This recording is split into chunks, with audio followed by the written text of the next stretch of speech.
Hey, what's going on, everybody? Welcome to our show, Polystone Anonymous. Thanks, everybody, for tuning in. I see the chat is already flooded. Appreciate all the support. This is Rob and I's first episode.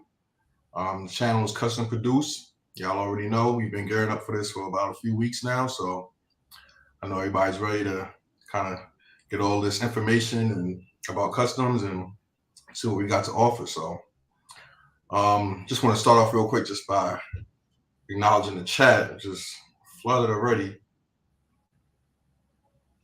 But before that, in fact, Rob, what's up, man? Go ahead and say your piece. Say what's up to the people. I just tell everybody what's up. Welcome to the show. This is our first show, so bear with us if we have any technical difficulties or anything, or it gets awkwardly silent or for some reason. Just bear with us, all right? This is our first show, so calm down. It'll get better over time, all right? Yeah. Full transparency, I was just scrambling right before we started, so I just took a bite to eat 30 seconds into starting. So we we're gonna get all the kinks out sooner than later, but we appreciate the support nonetheless. Let's take a look at the chat. Mr. Nice Guy first, thank you for coming through. Anthony Kennedy, AK, appreciate you, man, being here. Of course, shout out to John, the Everyday Collector. He's offered a lot of support and a lot of help throughout this whole endeavor. We're going to be leaning on him a lot to show us a lot of things and, help us through this whole podcast venture that we got going on here. What else we got here? Jose Alicia, thanks for coming through, man. Ed Kadavid, I'm sorry, am I saying that wrong? I never actually had to try to pronounce your name, but what's up, bro? Thank you for coming through. Your Vision, what's going on, man? You already know, man. Thank you for the support. Who else?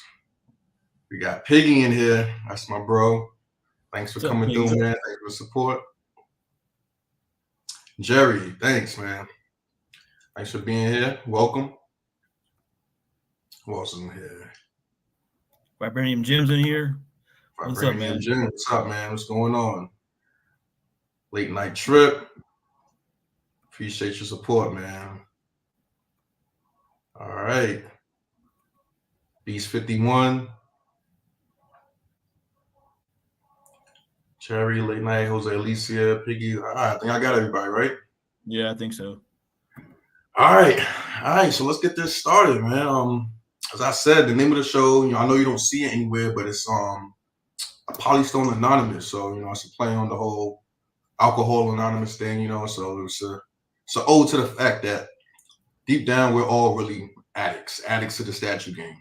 We try to justify, spending thousands of dollars on these Polystone collectibles, but deep down we know we're just a bunch of addicts. So, this is a spot for us to all come together and talk through our addiction, bounce ideas off of each other, comfort each other when, maybe we felt like we got scammed or something, or maybe we spent a little bit too much money, or maybe we missed out on the PO, whatever the case may be, whatever the ups and downs that, come with this statue game. So that's what the title of this is an ode to. So thank you for being here once again.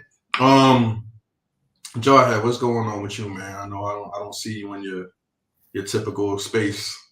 Nah, man.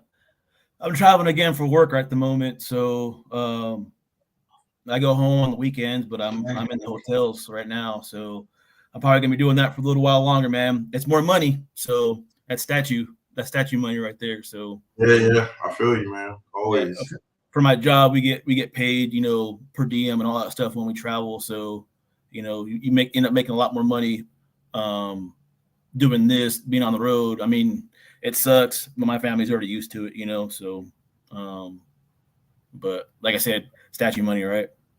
Yeah, exactly, man. I kind of do the same thing. I just, I add some extra funds to the pockets by doing a little Uber here and there. Unfortunately, it cuts into family time, just like you said, but, they understand as well. So for a purpose, an end game. Hey, you want to get started just by, just telling people a little about yourself, your collector's journey, where you started, when you started, what the game. So biography, I guess. I guess I'm not that old of a statue collector, man. Honestly, in the hobby, just like with a lot of people, I started collecting. It seems like when right before COVID hit, and during COVID, I started picking up my first statues. I was actually around looking at statues for actually a couple of years before I decided to buy a statue. And obviously, when I was first looking into it, man, I was like, these things are too expensive. I don't know if I want to invest, but they're badass. Like I want one. I just, the funds and everything. So that was my reasoning. But I followed a lot of people and followed a lot of the groups or whatever. And then I got my first statue, which was a custom, believe it or not. I know a lot of people's first statues aren't customs. But my first statue was actually a custom. It was a Weapon X last level. One where he's running, Oh yeah, I love that one. Franco sculpted it, man. I had to pick it up, So yeah, Franco's one of my favorite sculptors. Yeah. Yeah, that is a great first statue. Yeah. So and then once I picked that up, man, it was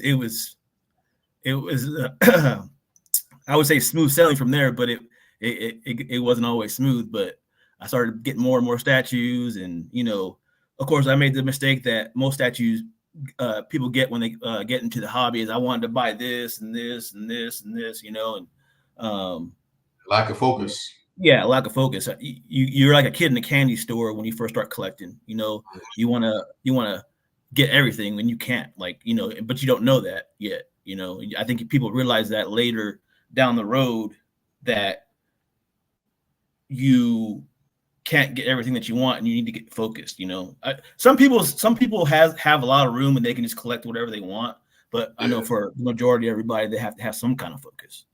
But yeah, man, that's where I'm at right now. I'm in the middle of still making my room how I want it. I've got a lot of stuff coming on pre-order. Most of the stuff is customs. I've been heavy in the custom stuff, man, since day one.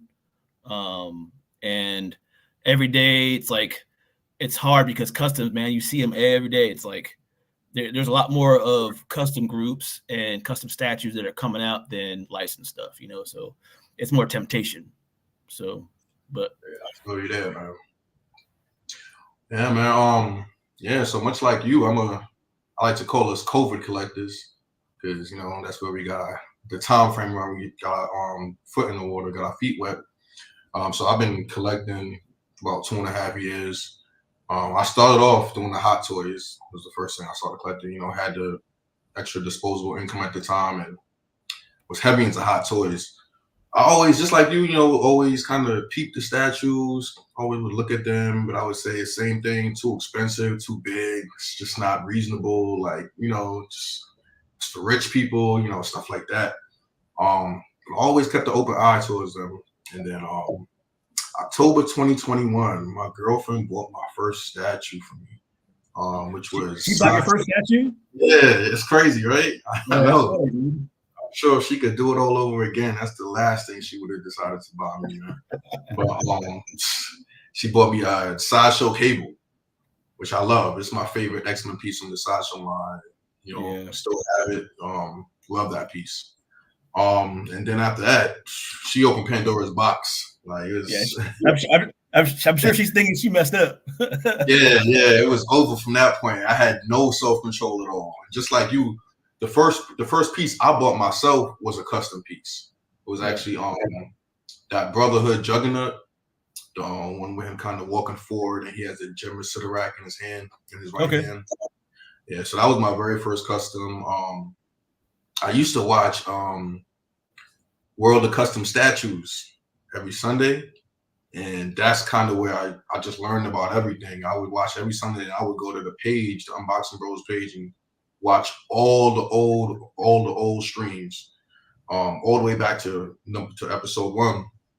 And I would hit him up. I would actually hit Carl up and ask him anything I needed to know. Hey, who makes this statue? Hey, what how do I contact this commissioner? How do I get into this group? How do I get this statue? Like, I literally asked him everything and anything I needed to know, and to the point where I amassed all that knowledge myself, and I was able to just hit the ground running and like take the training wheels off. And it actually even got kind of worse after that, because it was like I didn't have to go through somebody else now to get the information I needed. Like now I was in the groups myself. It took about a year to really get to that level. But yeah, the custom game is definitely a lot different than the licensed game, because that information ain't out there, so you got to hunt that stuff down.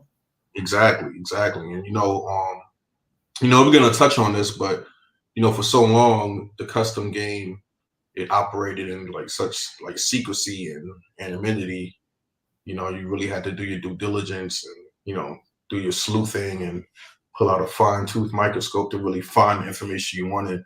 Yeah. And I think part of what we're trying to do is kind of break that wall that exists, or help break it down, that exists to the custom world. At the same time, still showing respect to the groups and the commissioners, because if they want to remain private, I don't want to disrespect that decision at all, and everything is done with permission, and of course, but just basically just trying to help out new collectors, because I just remember the excitement and the anxiety that I had when I first started learning about customs, and wondering like, man, is this dude gonna want to tell me his information? Is this guy gonna want to let me in the group? Man, like it was such a like I just wasn't sure about it, because it was just so shh, don't tell anybody, or I can't tell you that, or like, so it's like, yeah. And we're big kids at heart, we're just trying to find some information, just trying to buy collectibles. So there's really no harm, I mean, of course there's people that they might not obey rules and just do snake stuff, but we weed those people out. But for the most part, there's a lot of good people in this community. So just trying to lend a helping hand, like somebody lent a helping hand to me. So that's a major focus on this podcast. Just kind of highlighting things in the custom community and just making it less of a challenge to break into. So yeah, that's part of the reason why I really wanted to start a channel / Facebook group, was because it doesn't seem like customs has a very good reputation. Like obviously the people that collect customs, think highly of them, but the majority, everybody else, it's kind of like shady to them. It's like, oh well, I don't want to dip into that because one, I can lose my money. Two, whatever the reason. I think Buck said it the other day that it was like the quality isn't as good as a normal statue, which always isn't the case. And then we'll get into that later too. But I really wanted to help the community, because there seemed like there was not a resource or anything to go to for the custom community. It's just there. There's no in between like we have with all the other stuff. We have all these other content creators and pages and stuff like that we can go to fight out all this information, but we don't have that for the customs. You have to actually get into the groups to find out certain information or whatever. But I just kind of wanted to be that in between, so that way if anybody had any questions, or if they needed to find out if a group was legit or whatever the case may be, we could be there to help out and kind of get customs to a different level and try and elevate it to where you're just collecting you're just collecting a statue. It's nothing shady about it or whatever. So yeah, I definitely understand. That's the goal, man. And I want to tip my hat to you, because you're the one you were the catalyst for me hopping on with you and getting this podcast and that Facebook group started. You just got to do it, man. You know what I'm saying? Like, you make excuses for yourself not to do it, and you say, I'm going to do it, but then you push it off. Well, I'll do it when this happens, or I need a better camera, or I need a video, or like, a better mic. Just do it, get that stuff later along the road. You just got to push yourself to get out of your comfort zone, I guess. Yep. Yeah, because I've been thinking about this for like almost a year, and I just always said, okay, I'm gonna do it this time. I'm always pushing it back and back, and then all of a sudden you hit me up one day and was like, you have the same idea, the same goals, and Well, it was funny because it was in one of the shows somebody said that we should do that. I think it was your vision. Because I used to talk to your vision about starting the show. I think it was vision too, and he was like, yeah, y'all should do something, because anytime there's a question, it seemed like Jarhead or you got asked. Like we always got asked, Yeah. So why not take the next step and do this, And I was already thinking about it too. So definitely, yeah. If it was up to me though, I'd have been starting in April. That was my my set time to start. But you were like, hey, let's get it started right. I'm like, all right, let's stop wasting time and get going. Ain't no reason to hold it up any longer. So, but yeah, here we are. So that's a little introduction to me and Jarhead. Our collecting journey, where we're at. While we're here. So, you get to know us a little bit. Who's bringing you this custom information and everything you're gonna see going forth. I got a lot of great ideas. Jarhead has a lot of great ideas. We're gonna be rolling them out over the weeks as we continue and bring a lot of interesting material to this channel. So, everybody stay tuned for that. Now that we got that all out of the way, I want to send an invite to anybody in the chat. If you want to hop on and kind of go over to the topics with us, talk about the pictures, feel free. We'll send you a link. We all a community here. We all know each other anyway. So, just like people. Oh, go ahead. No, I was just saying. I was, anybody that whoever wants to hop on or whatever, everybody's welcome. Just like with all the other channels, it's this is the community. Like Dwayne was saying, if y'all want to hop on and share a custom piece or unbox it or whatever, this is everybody's group. So except Buck, no custom. No, I'm playing. Even Buck, because he has to be collecting customs. He be talking about customs, but then he be having them. I'm like, nah, but that's where he comes from, man. It's still all love, so just playing messing with him, man. But yeah, everybody's welcome. You already know. You wanna answer some of these questions? There's some people asking questions in the chat. Yeah. Let's see what's going on with the chat. Can you see that? Ed asked, what my favorite piece in my collection is a custom piece. D3 and Jarhead, what's your top custom piece in your collection right now? You want to go first? Or you want me to go first? No, you go ahead. I would say right now it's this Exodus, man. This Exodus is just, I love it, man. It's just so beautifully painted. I had it painted by TT9. When I purchased it, it was already with her. It wasn't a decision I made to ship it to her. Is it TT Num or Titty Num? Man, tomato. I mean, it's however you want to say it. Because what it looks like to me, but I guess it's a pronunciation, Titanum. Titanum, yeah. I mean, hey, if she wants to correct us one day, by all means, but Titanum, whatever the case may be. But yeah, I know y'all probably can't see it too well now because it's back there. But that Exodus is definitely my favorite piece right now. Yes, and it comes from one of my favorite. Well, actually, my favorite group.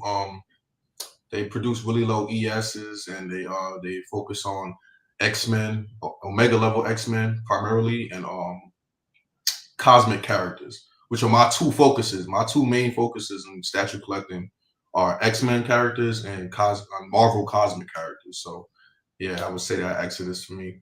How about you, man? My favorite, actually, I'll never let the statue go, man. I waited so long for the statue, and I wanted it so bad, man. Wolverine versus Omega Red. I've got that diorama, dude. Yeah. I love it. What's that? That's a dope statue. Go ahead. Yeah, I love that statue, man. And it's like one of those statues that you've got to see in person to really appreciate. I've taken pictures of it, and it comes out really well. But something about seeing it in person, it's got a presence to it, Plus Wolverine's my favorite character anyways. So, and then Omega Red, of course, because he's one of his villains. So Yeah. That's my favorite statue. I'll never get rid of that one. That'll always be with me. And I've bought and sold a lot of statues and customs stuff like that, but that one will never leave my collection. I love the sculpt on that Wolverine, man. It's amazing. I love the sculpt on that Wolverine and that. It's one of my favorites. The Omega Red is really good too. I had a custom Omega Red, the Omega Red that everybody loves. I had that one, and the paint job on that one was really, really great. But to me, I'm more of a diorama person. I love dioramas.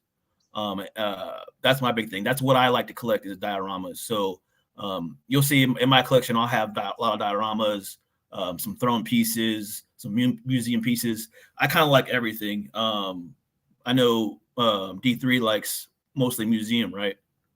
Yeah, museum to semi-museum. That's what I choose to focus on. Like most of my stuff is dynamic. I do like museum pieces. It just depends. Also, my statue direction is mostly it's all Marvel. There'll probably be a couple things that I'm going to pick up that aren't Marvel, but 99% of my stuff's Marvel. And then X-Men is probably going to be the 90% and like a few Marvel pieces here and there. So, okay. But I do collect other things besides custom. So I see a question here by Cypher. Are there many 1/3 customs? I only collect 1/3. Well, thank you for coming by, number one, Cypher. Appreciate the support.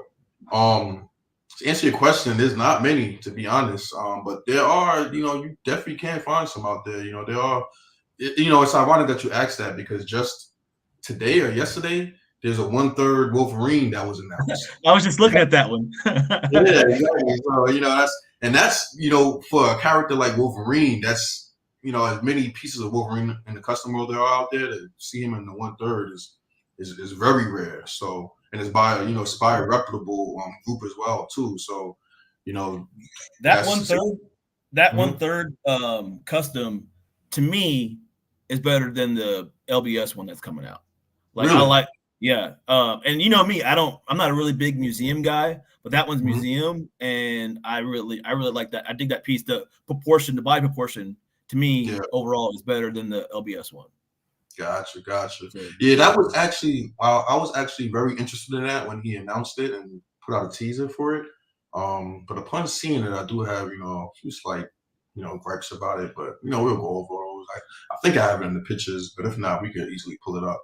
But yeah, just to reiterate the answer, no, it's not too many 1/3 customs. I believe there's a few DC 1/3 customs. I know there's that Dr. Manhattan that came out relatively recently. That's a 1/3 piece, and I've seen some other 1/3 DC pieces, but definitely not too many from Marvel. We got some recent releases from one of the custom groups that damn near might as well be 1/3. That Clayface and that Solomon Grundy, like what are they, like 36? Yeah, they're huge. And that's my favorite group. Like that right now that's my favorite group. They make a lot of crazy stuff. That was the first group I got into. I mean, that was, they're like a foundational group. There's like, if you had to pick just 3 groups to be in, that would definitely have to be one of them.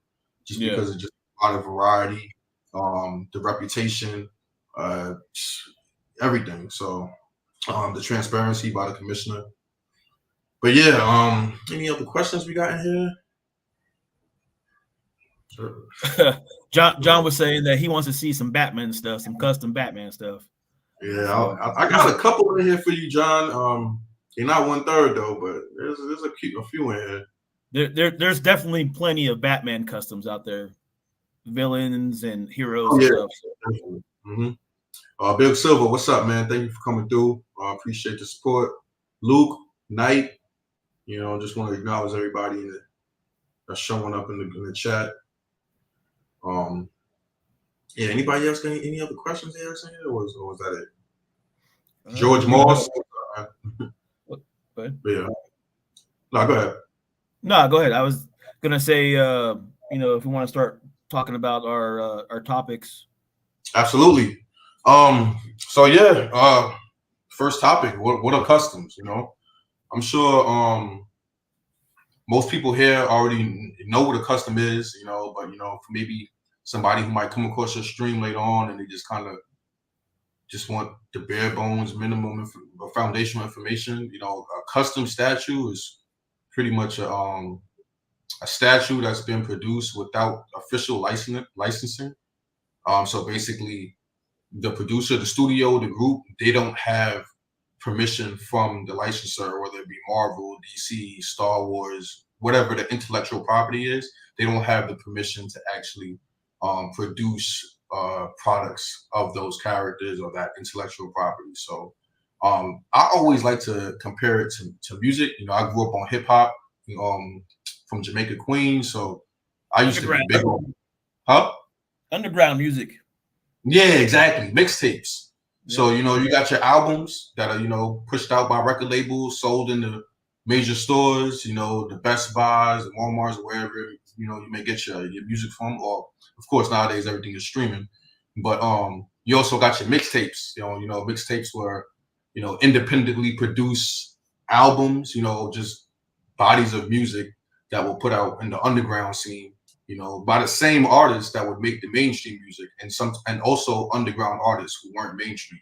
So I like to basically compare licensed and custom statues to, you know, mainstream music and underground music. It's the same thing.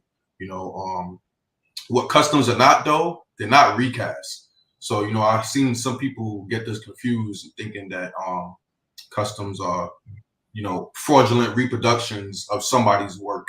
That's not what it is. It's still original artwork. The sculptors still put a lot of time, effort, and energy into producing into making the designs. You know, the commissioners put a lot of time and overall into the production.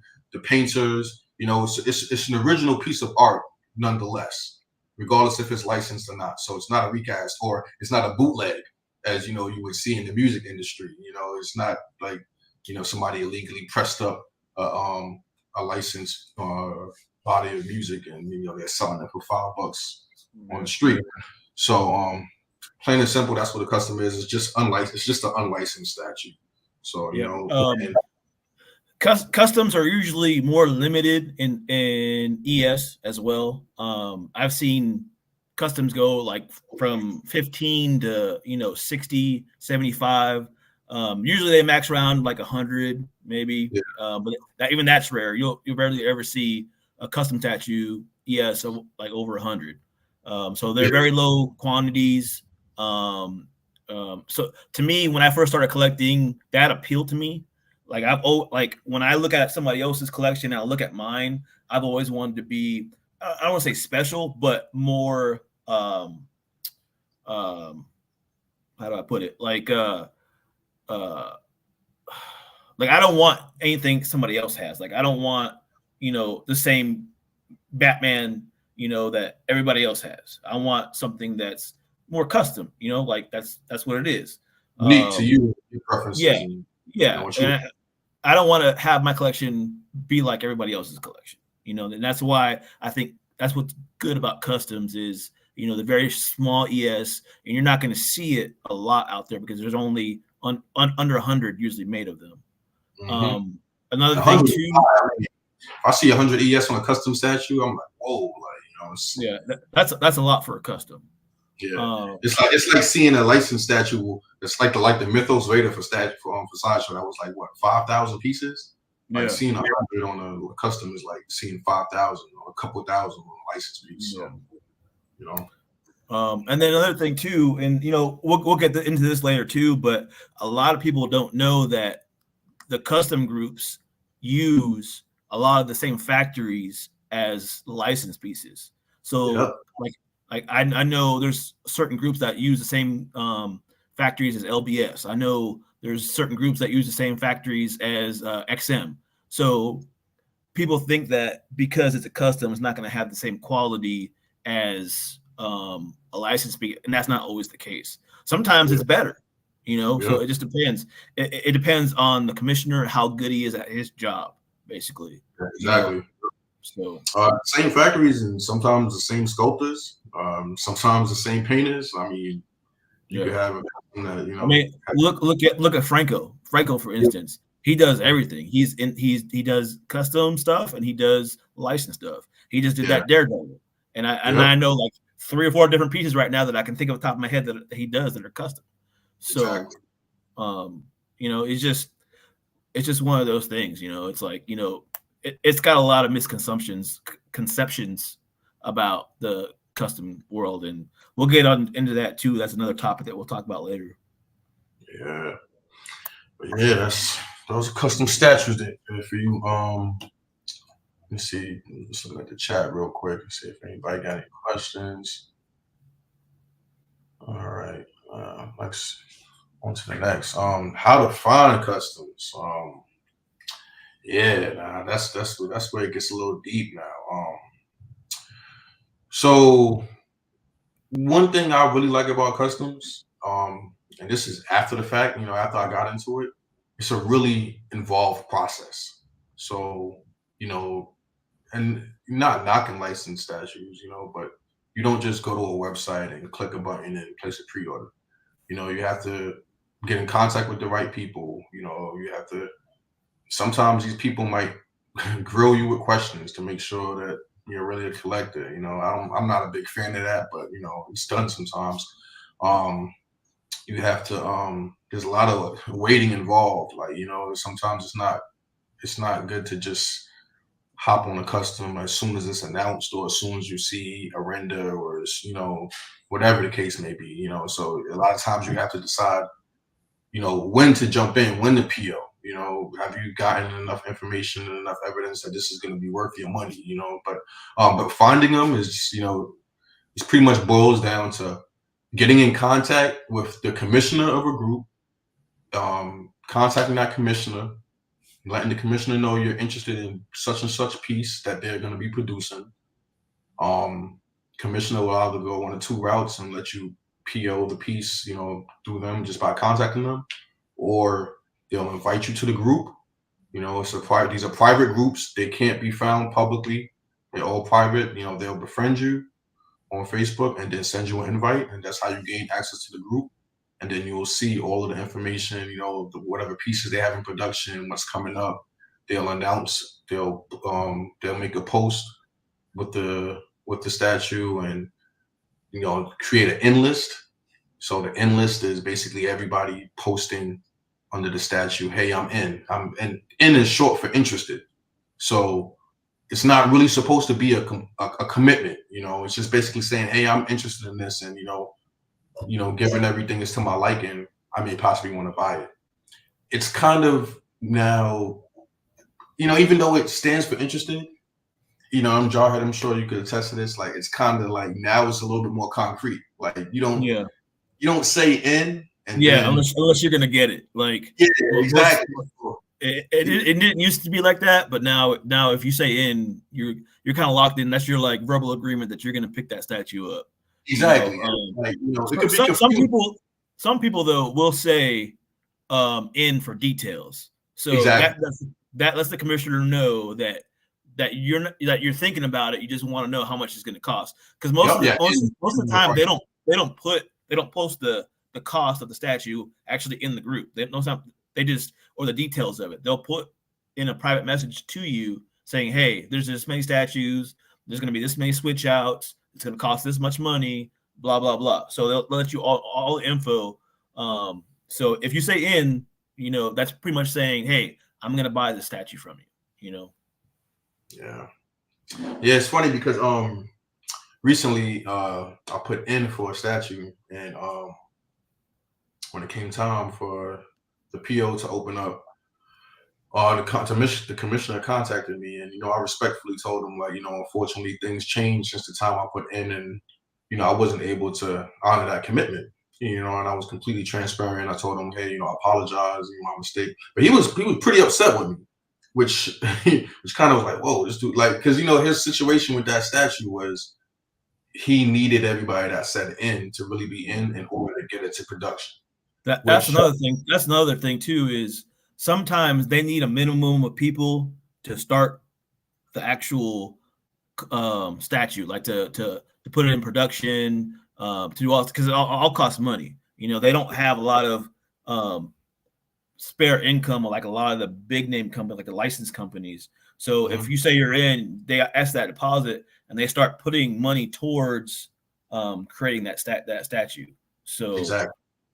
And you know, that's another area with custom statues where you want to be careful, because you know, if you're dealing with a piece that's up for PO that's dependent on the payments of the collectors who PO'd it, you know, you're getting into some murky water, because you know, down the line, let's say 6-7 months down the line, when the second payment is due and or third payments are due, and they can't get those collectors to, you know, to pay those payments, you know, some funny stuff could happen, which actually happened recently with that custom no that that Gage was a part of, the you know, the tall no statue that got canceled, and yeah, everybody, so you know, it's a lot of stuff to be careful with, you know, but that's basically, you know, how you find them. I mean, you just got to pay attention, be a part of the community.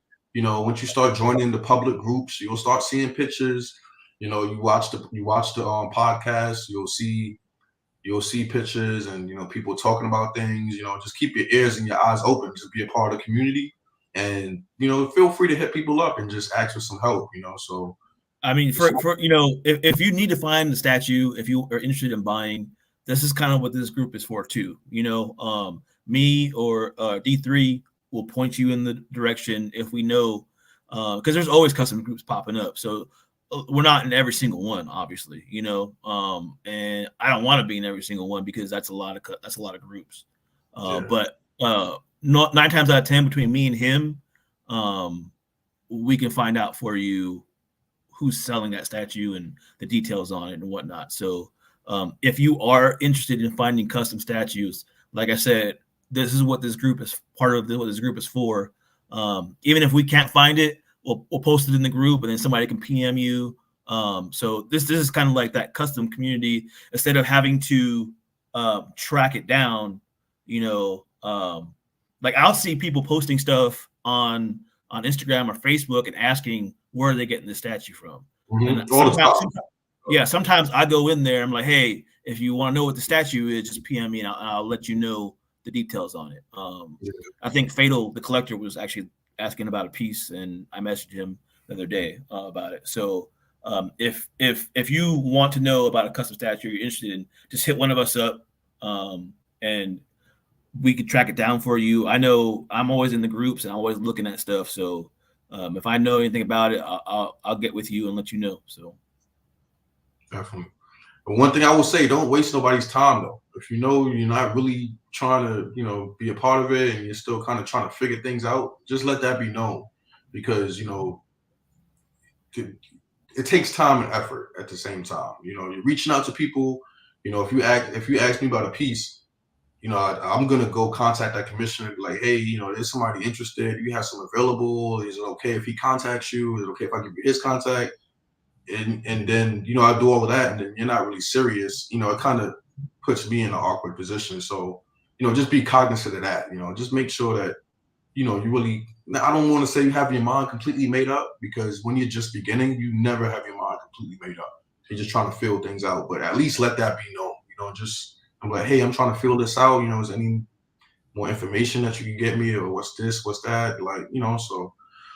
But, I'm more than happy to answer any questions or help you out any way I can. I really don't mind.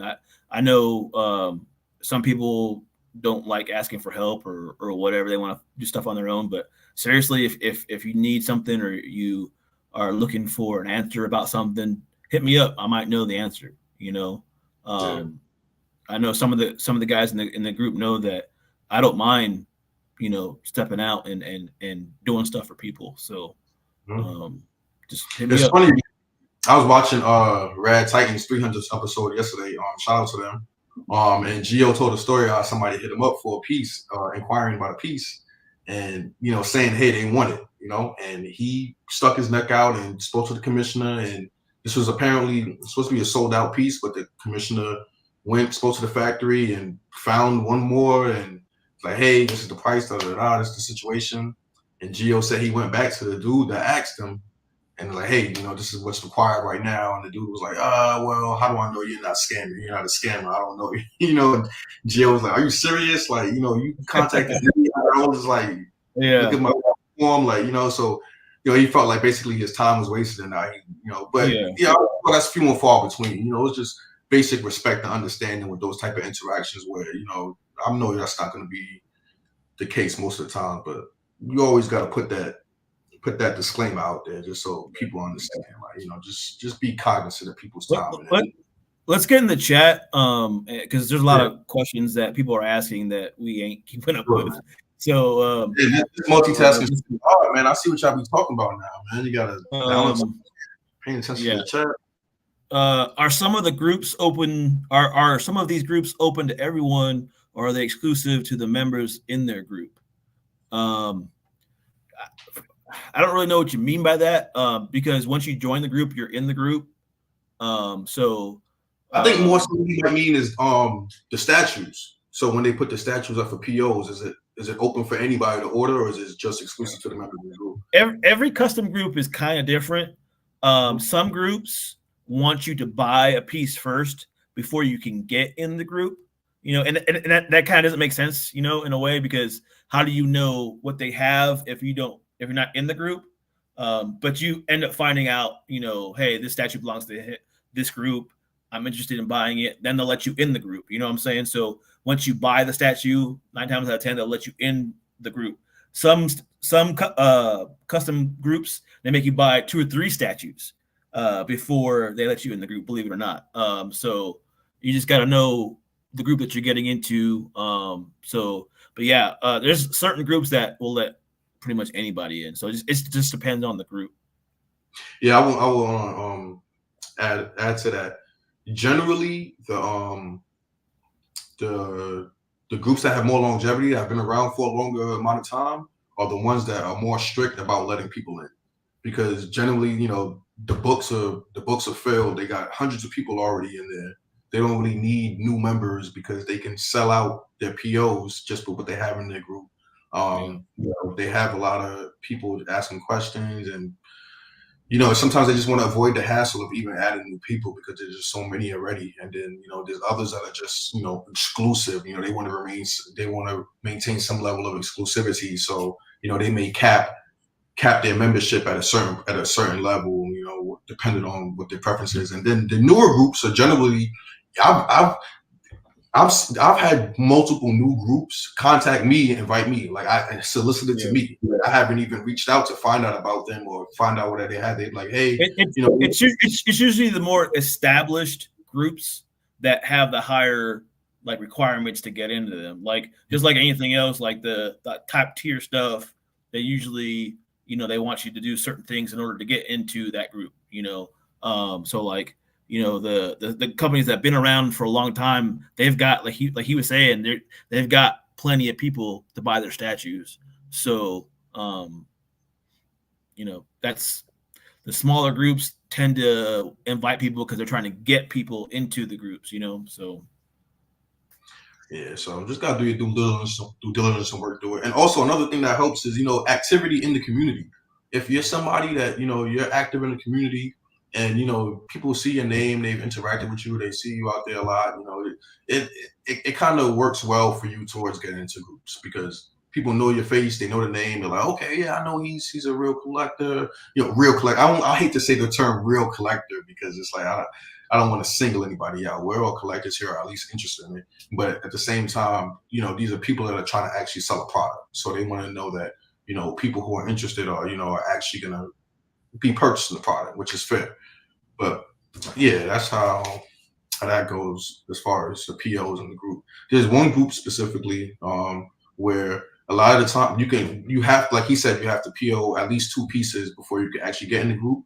But the caveat is that by the time those pieces get shown to the public, to members outside the group, to people outside the group, they're generally sold out.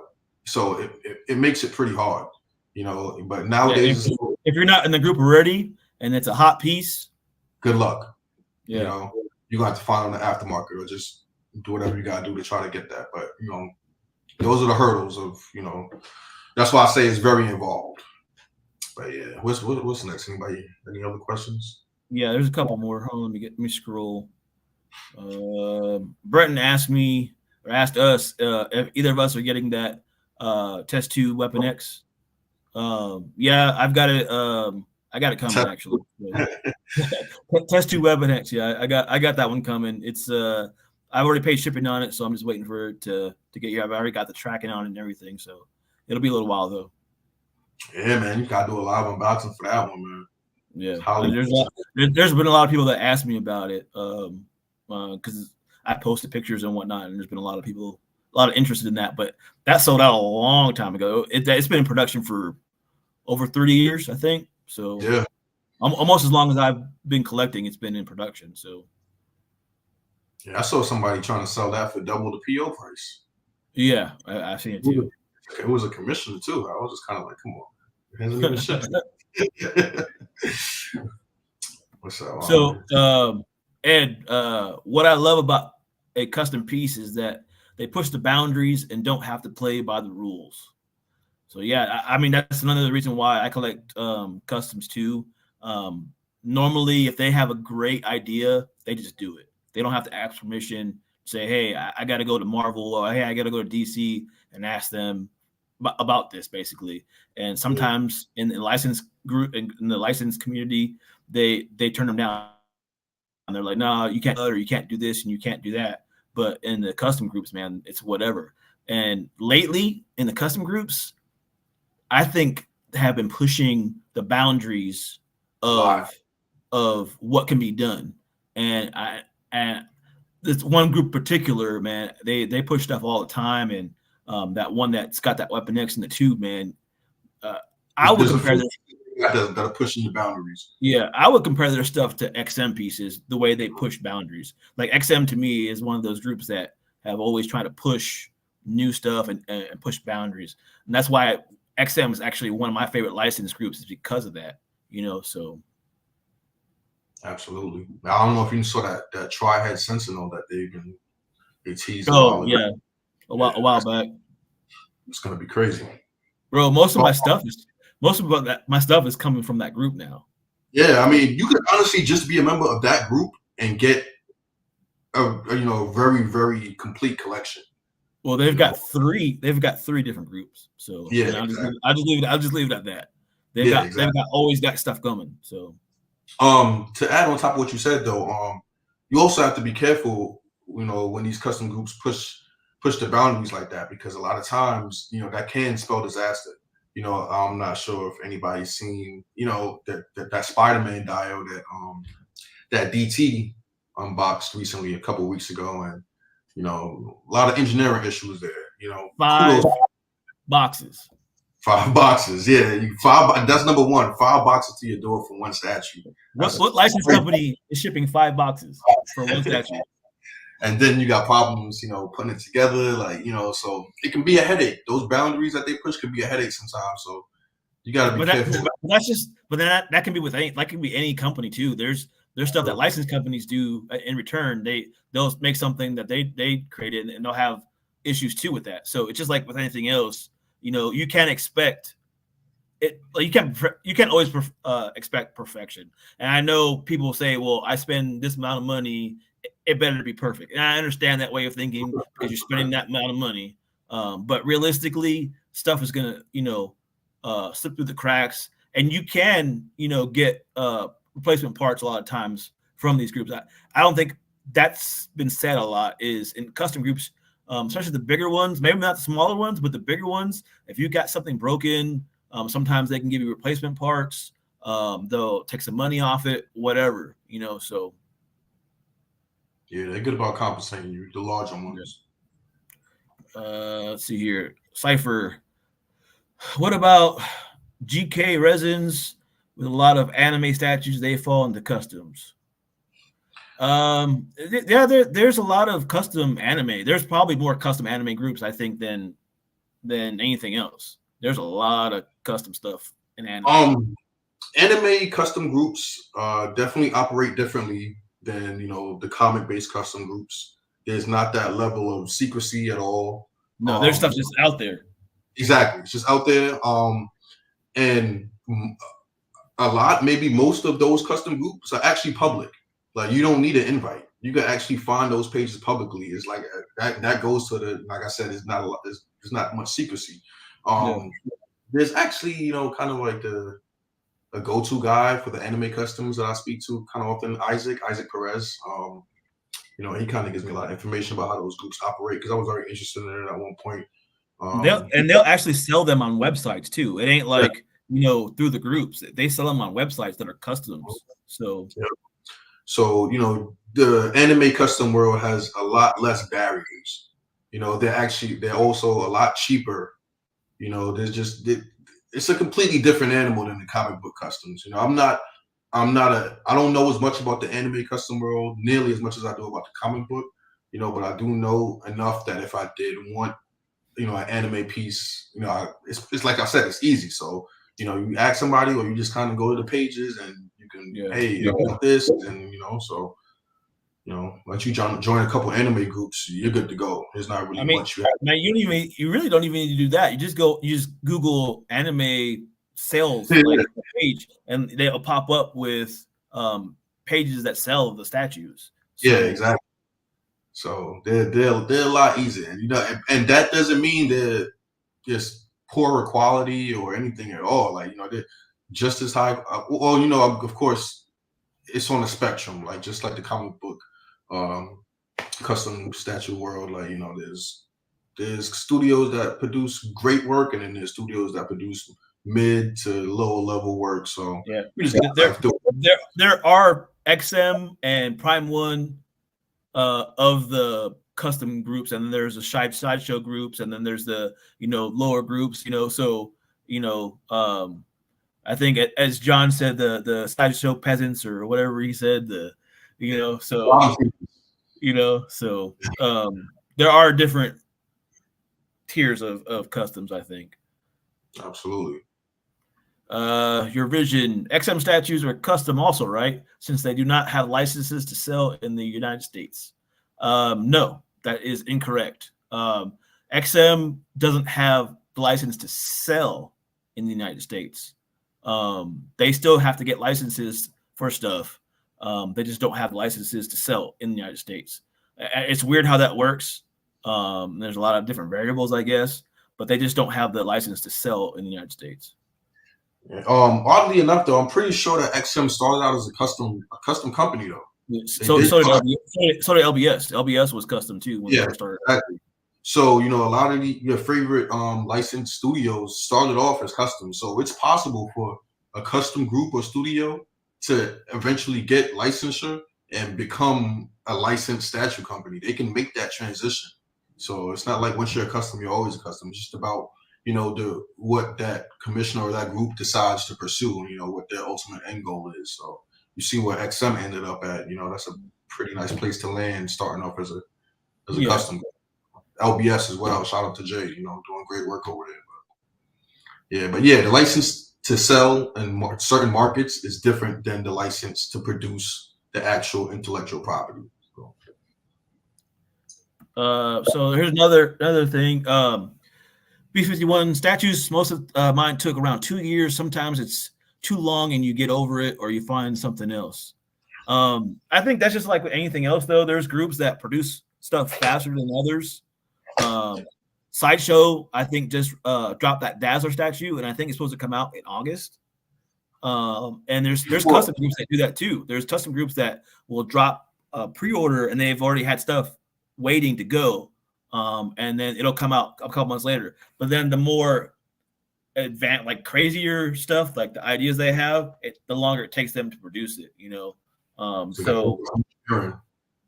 just like with anything else.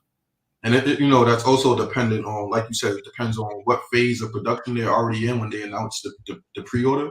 Like your favorite group, they're known for announcing painted prototype pre-orders. Yeah, and I like that, because they're not showing a teaser, they're not showing a render, they're showing the actual statue that you're gonna be able to buy.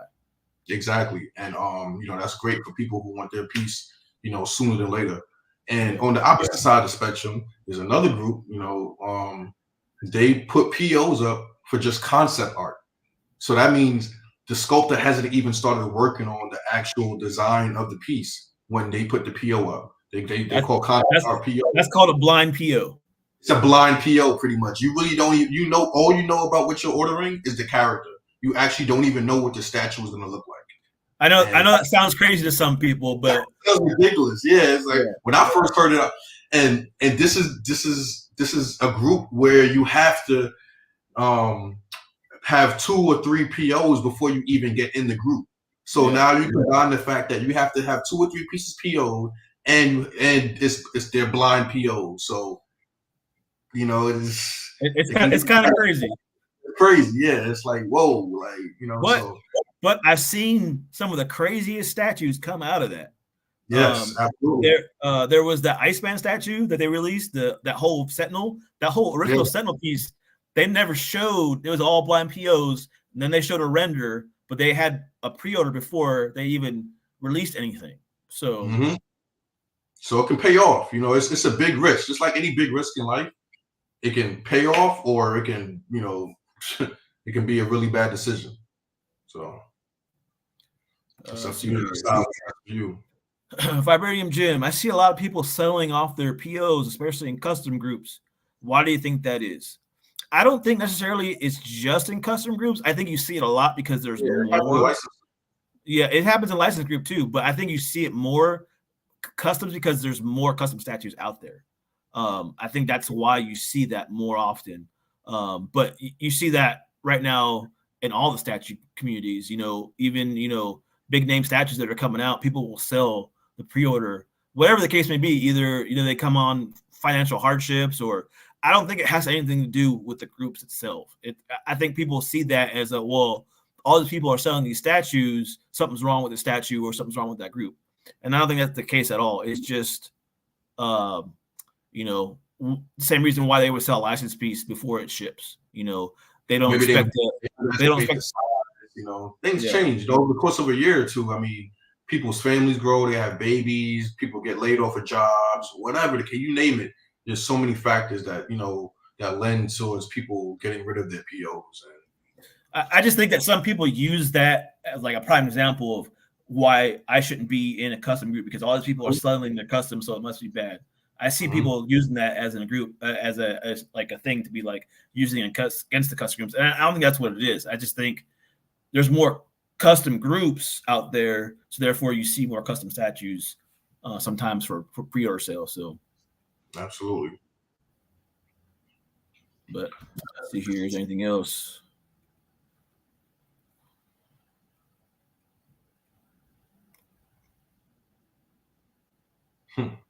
Jesse, and then I don't know if there's somebody before him, but I see Jesse here with a question. It's funny that he mentioned that. Jawhead, Dwayne, ever lost money on a piece you PO due to a commissioner bailing / ghosted? No, fortunately not. Fingers crossed. But as I mentioned before, there's a custom no piece that I did have on pre-order. That was actually one of the first pre-orders I made when I got into custom collecting. And shortly after, I decided that I was no longer interested in the piece. I put an NRD. It wasn't even actually the full NRD. It was half of the NRD, which was $250. And then I tried to sell the NRD. I tried to sell the PO for a discount, but nobody bought it off of me. So I just ate it. I just said, okay, I lost $250, whatever the case may be. And then lo and behold, over a year later, the commissioner ends up bailing on the piece. And, at the time he bailed, he actually had taken up to the 3rd payment. So, luckily I bailed early, and I just lost the half of the NRD, because had I continued, I'd have been in the same boat as a lot of collectors were now, unfortunately, and lost over $1,000. So, that's the closest I've ever come to losing money because of commissioner bailed. How about you, Jawhead? So for me, I haven't even lost the NRD before, unless I've sold a piece or sold a pre-order. Well, if you sold the pre-order, you didn't lose it at all. So I've never lost any money. But most of the groups that I'm in personally are well known, and I trust these groups. I don't normally join the brand new groups, the ones that don't have a lot of history of shipping, because that's, to me, that's when you get in trouble. Is they don't have history. You go back through all their statues that they've had pre-order and they delivered. If there's a lot of them, then you're probably fairly good. And then there's certain companies that will talk to you every step of the way.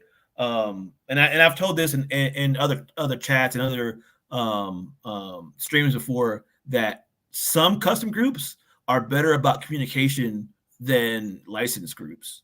Like I'll get information about every step of the way, from when they start, doing production, the painting process. They'll update you the whole way. And there's certain groups that will do that, and I don't see that from a lot of licensed groups. So, but I have never lost any money. But I've also learned quickly how to spot or what groups I should be in myself. You know what I'm saying? Like, I've learned along the, just because I didn't start buying stuff right away. I did research before I started buying stuff. Just because it looks cool doesn't mean that I'm gonna hop on it right away if I'm not in the group, So absolutely. See here. Another question from Vibranium Jim. What is one thing that you guys wish custom groups would do differently? For me, I would say have smaller footprint bases for production pieces. I will say there are groups that's all they do is small footprint bases. There are certain groups, and like we were talking about earlier, Dwayne, he that's what he likes. He likes the smaller footprint bases. That's what he collects, and that's actually some of his favorite groups, right? Yeah. My favorite group at this time is actually the same one that made this Exodus. Like I said, they hit everything for me as far as X-Men characters, Marvel Cosmic, and they specialize in small footprints. So, I love everything. Only thing is that they're all kits. So I got to get up to the painted, So, but, you can't have everything, But that within itself can be a fun endeavor, It's just, just what you like. But yeah, I don't really have anything that, I would want custom groups to do, because there's so many custom groups, and they all do different things, that you can find one that kind of specializes and operates the way that that's to your liking. So it's the same thing. I don't really have anything that I would think that custom groups do differently. The groups that I'm in I'm pretty satisfied with them. So I don't know. I can't think of anything off the top of my head of what I would want to improve. And I'm one of those guys that I like the big, massive pieces. So me and Dwayne kind of got different tastes when it comes to our collecting. Like, I like some of the stuff that he has, but I'm more of like, I like the bigger the better. I like, the big dynamic pieces. I like the craziness. I like all that stuff. And he's more reserved with his collecting. He likes the smaller bases and all that stuff. So we just got both different tastes, which is cool because we're both on the same show. So, we both got different tastes, but we still both collect customs. So, and, sometimes I'll still, veer outside of my preferences a little bit. Like, just Sabretooth behind me the base is massive. The piece in general is massive, but I would consider that one a museum still. No, it's still a museum, yeah, but just as far as size, and footprint. Yeah. Like, it's huge. The footprint is huge on it. But yeah, it is. I still consider it a museum still. Cypher, you want to read this one? Yeah. Can customs get prosecuted for bypassing licensing from Warner Brothers or DC, etc.? Well, yes. Short answer, yes. And that was, originally the whole reasoning for the secrecy of custom groups, because these commissioners, they didn't want any litigation to pursue them for basically illegally producing an intellectual property.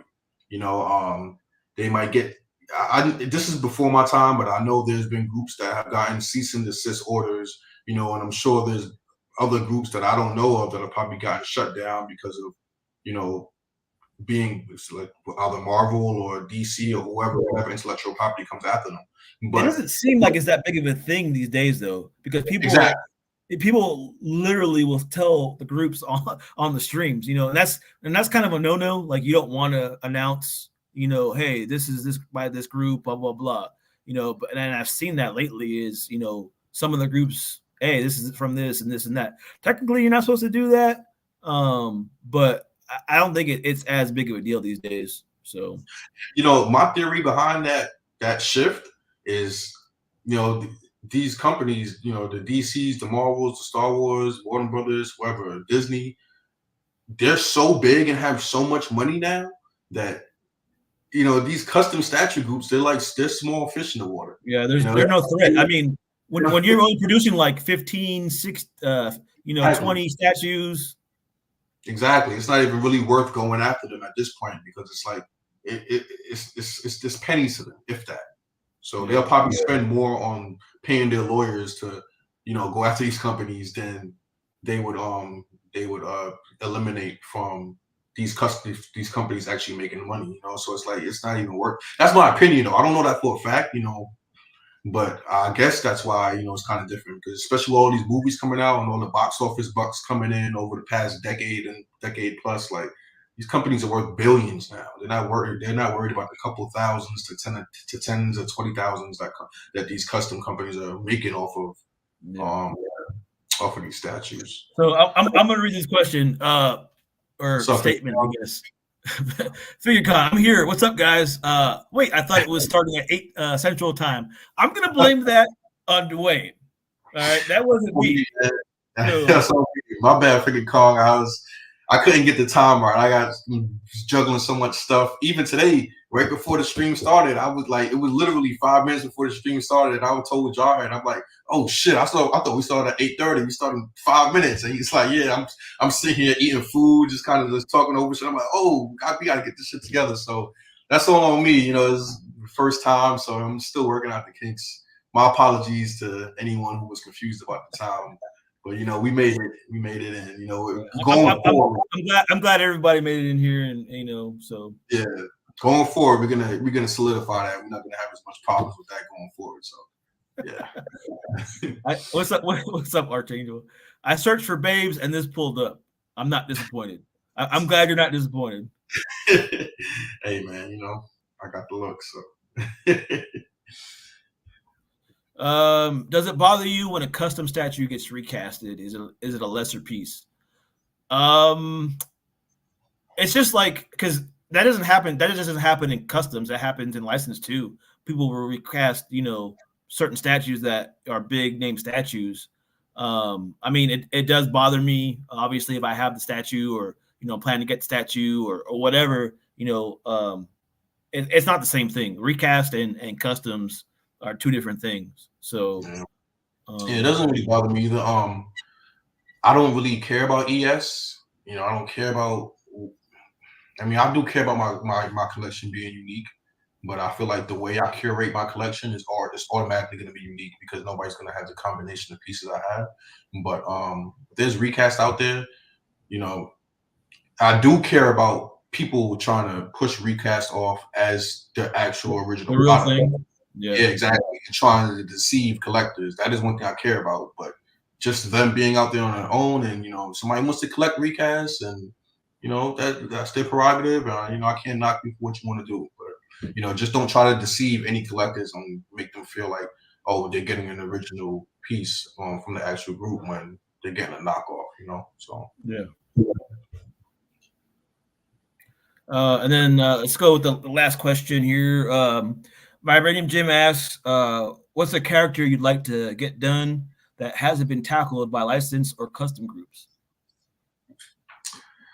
For me, I mean, at this point, the characters that I would like that fall into this category are actually in production or about to be in production at some point. So that included a Blue Marvel. Shout out to Piggy. I know he's really waiting for Blue Marvel as well. There's going to be, a couple There's of actually Blue Marvel. there's actually a couple groups right now that are doing Blue Yeah, Marvels. exactly. It's going to be a couple Blue Marvels coming out. I always wanted a Vulcan, X-Men Vulcan. But once again, Well, yeah, is that Vulcan? I don't even know. That's not Congo, I know that. I know he's being produced as well. Yeah, Galactus was one of the ones on my list, but of course, there's already Galactus out there, a couple being made. Yeah, off the top, every character, and that's what I love about customs because every character you can think of is pretty much going to get produced at some point. I was actually thinking about this the other day. I grew up reading comics in the 90s. Like I was really big into comic books growing up. What I would like to be made is the original X-Force, like Cannonball, Shatterstar, Sunspot, Wolfsbane. Like I would like all of them made, because that was one of my favorite teams growing up was X-Force. A few of those are on the horizon too. Shatterstar, Cannonball. Those two are on the horizon. I would like to see a really cool Sunspot one of these days. That was one of my favorite characters growing up. I feel like that would be a very, very creative character to do. There's a lot. Yeah, I don't know how they would do it because there's spots on him. Exactly. I like to see a company's takes on that one right there. So, like any of the lesser X-Men characters, I would like to see made. X Factor, Excalibur. I like to see Strong Guy from home. Oh, Strong Guy, that'd be dope. Multiple Man, that whole group. Yeah, Quicksilver.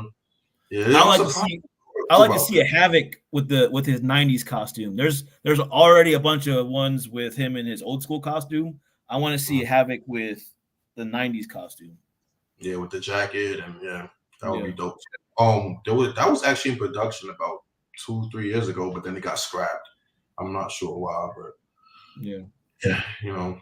but in due time everything will get made. I'm pretty sure about that. If you're in this game for the long run, everything will get made. Especially nowadays. I mean, you got custom groups just coming out the wazoo, just creating the most obscure characters you could think of. So just being patient, you're gonna see everything come out eventually.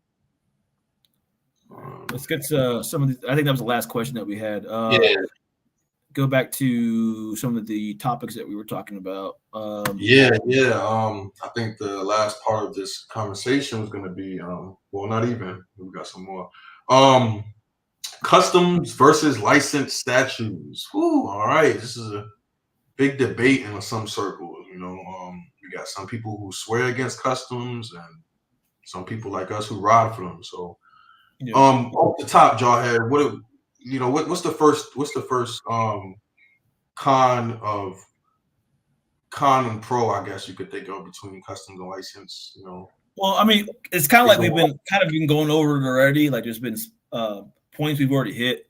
One of the things is, like I said before, with the custom groups, they don't have to worry about asking anybody for permission to do a character, to do it how they want to.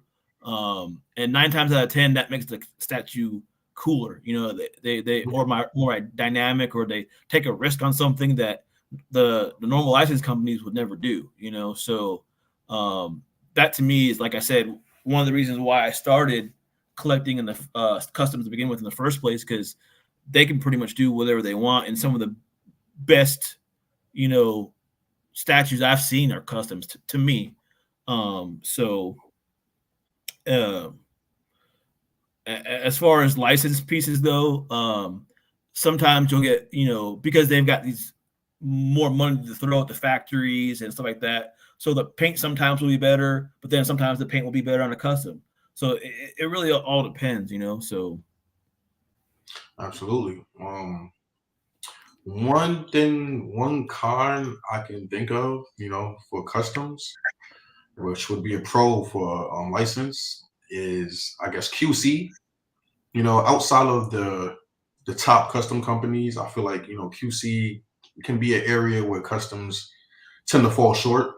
You'll see a lot of custom pieces that get shipped out, and there's silly issues. It's like weak magnets, or the paint jobs might not be that crisp, or just the packaging might not be the best, or whatever the case may be. All problems that can be caught during QC, but of course, QC it costs money. It's another cost for these groups. And like I said, if you're a smaller group, and you don't have a lot of funds to do QC, especially 2 or 3 rounds of QC. Like, you see XM, LBS, they'll do sometimes 2 rounds, maybe 3 rounds of QC, or whatever it takes to make sure everything is top notch. The custom companies aren't going to really be doing that much. So, you just got to kind of cross your fingers that, you get a copy that's, on the up and up and doesn't have any weird issues.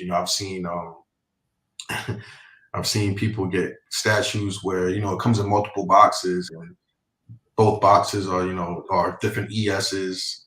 They might get two left feet of a statue. Like little crazy stuff where it's like, how did this happen? So people were just double checking the product, and this wouldn't have happened. So that is something to watch out for. I was on a show the other day that one of the guys, or I was listening to a show the other day. One of the guys had a custom sent to him. He didn't pay for it. He just I heard that. Yeah. I was like, man, that's crazy. But he contacted the commissioner. Was like, hey, man, are you missing the statue? I didn't order this. So. Yeah, so if there's oversights like that, of that proportion, imagine the smaller oversights that might occur. But yeah, QC is definitely one of those things that it's not the same for custom and license, for the most part. What's another one you could think of, Jared? I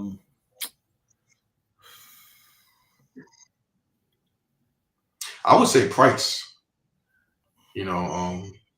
Generally, I mean, this is a good subject, because I've heard from several people doing shows that customs are way more expensive than I'm like, what are you talking about? I don't know where that comes from. Exactly. Now, of course, there is a specific group where the minimum you're going to pay for their pieces is 1.5K. That's the minimum, whether it's a kit, a tiny piece, unpainted is unpainted. Like, it could be very small pieces. 1,500 is the minimum you're paying. So, but outside of that group, customs are pretty affordable. I would say they, when I first started, 2.5 years ago, I would say they averaged around $900. Now the prices crept up a little bit. It's crept up, more towards that, maybe 1,100, 1,200. But you can still find a lot of custom groups that are, they're offering their pieces at $900, maybe $1,000. Of course, the larger the piece is going to be more expensive. That's just a rule of thumb. I would say expect the customs to be around XM pricing. Yeah, like even a deposit, it's pretty much the same as XM pricing. So if you buy a lot of XM statues or interested in buying that's pretty much how much around the. And it depends though. It depends. Some of XM pieces are like not an XM transformer or something like that. We're talking like maybe like the Marvel piece. Yeah, exactly. Like the Venom Arise, which was just $1,100, or like around that area. And then on top of that, there's no tax, so you're eliminating tax when it comes to custom. So that's knocking off what, 100, sometimes even more than that, $100 to $150 off the price automatically. Because when you look at a license piece, you look at the price, and then you got to automatically add tax and shipping. So of course, shipping is still a factor, which depending on the size of the piece can hit hard, because shipping right now on custom statues are cheaper than license. Yes, half the price than licensed statues. Go ahead.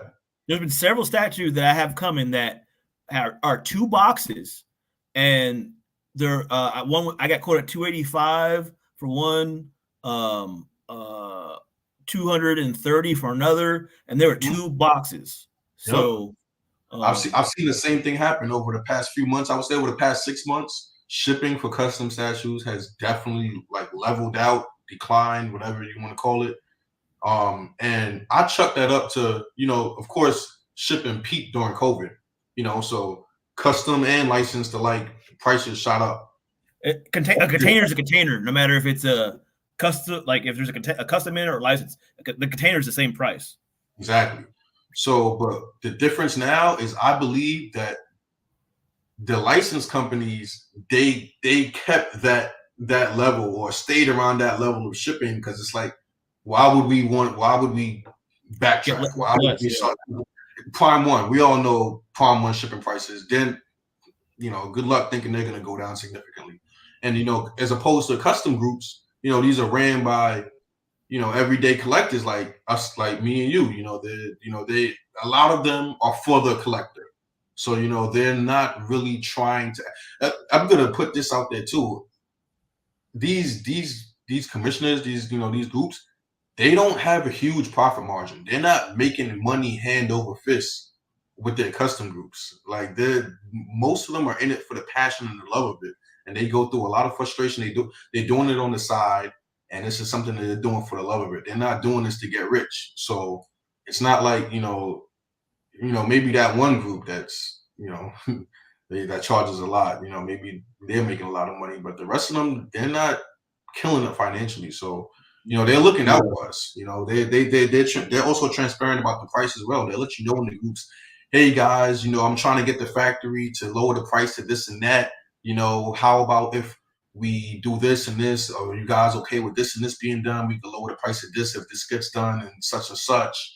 So they'll be very open with the pricing and what they're trying to do, and just kudos to one license company that does that, which is Ant from PCS. You see he's been doing that a lot. He'll let collectors know, hey, I'm trying to get this piece to to offer it for this price. I'm talking to the factory, I'm doing such and such, just whatever the case may be. That's what a lot of custom companies do. So in my book, the custom companies, they have the price on lock as far as just fairness and an overall price of the statues. So I'll give that to them. What else? So yeah, that was my biggest thing too. Is I've had to have this argument with several people, and that was the cost of customs, man. I just wanted to reiterate that customs aren't as expensive as you think they are. Definitely not. They're not super exorbitant. You're not going to wait. Some statues, just like with licensed statues, you're going to run into it where it's going to take longer to produce. That's just the name of the game. You just got to be patient, and just roll with it. Because I've also heard that too. I guess, and that goes into our next topic too, is the misconceptions about customs. It's like there's so many misconceptions right now about custom groups. I hear all the time. They're too expensive. They take too long. They're gonna steal your money. Their quality is not as good as a regular statue. So that's kind of our next topic that we're kind of was leading to into anyway. So I might as well talk about it right now. Yeah, definitely. And I think the secrecy that was attached to the custom statue world is what was the catalyst for a lot of these misconceptions coming about.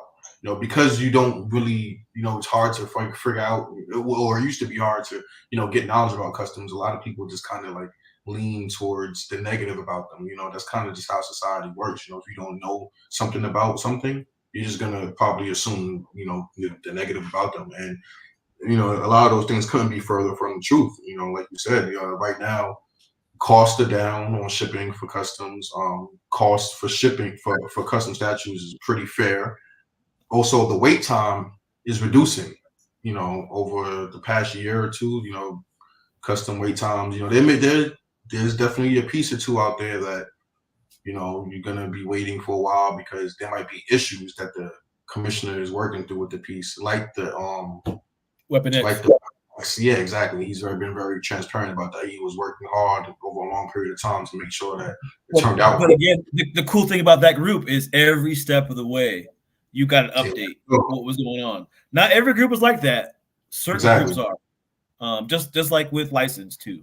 So yeah. If you have a piece on PO and it's taken 3 years plus and you barely hear from the commissioner, that's a bad sign. That's not normal, and that shouldn't be acceptable. You know, if something is taken over 2 years, the commissioner needs to be very transparent about what's going on, because that's when things tend to kind of lean towards the negative. But that's not the norm. I would say, you know, that used to happen a lot more in the past, but you don't see that too much now. And you always have an open line to the commissioner to ask, hey, what's going on? And, you know, they should generally be pretty responsive to you, and, you know, get back to you within 24 hours, you know, because they are running a business. So, but yeah, like you said, there's a lot of misconceptions, the quality as well. Once again, just like with license statutes, that can wax and wane depending on the group, you know, depending on the due diligence for the commissioner. You know, are they, you know, doing QC check? Are they going with bottom of the barrel factories, or are they going with, you know, the more top of the line factories, which of course is a product of how much of their finances, how much money they have to actually put into it. So, you know, you have to consider all of those things. Like, you know, when I PO a piece, not all the time, but, you know, I'll ask questions like that. I'll ask the commissioner, hey, you know, what factory are you using? Are you using the same factory that you use for this piece? Or, you know what I'm saying? You know, it's stuff like that, you know. There's one factory that in the custom groups that is pretty well known, that make top tier statues. Yeah. What's the name of that group? That's the Ownage.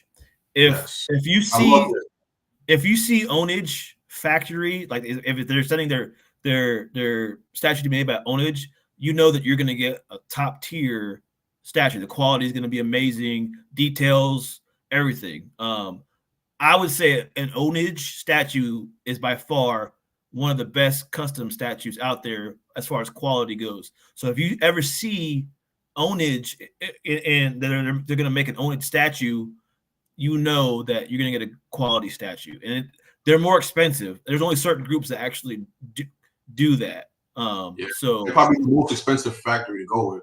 And sometimes it will take a little bit longer because, you know, they're producing at a higher quality. This Exodus and this Beast are both Ownage produced. So, you know, it's great quality. You know, there are other great factories as well. You know, Ownage isn't the only one. There are a few out there. You know, when you get in the game, you ask these questions, you'll learn those kind of things. You know, so, you know, a lot of times that's not information that's readily given to collectors by the commissioner. But, you know, once again, ask these questions, ask anything you want to know. So the commissioners you're spending your money with them, so they should be open to telling you, hey, this is what the process is. This is what I'm going with. This is why, and whatever the case may be. So you feel as comfortable as you can feel about giving them your money.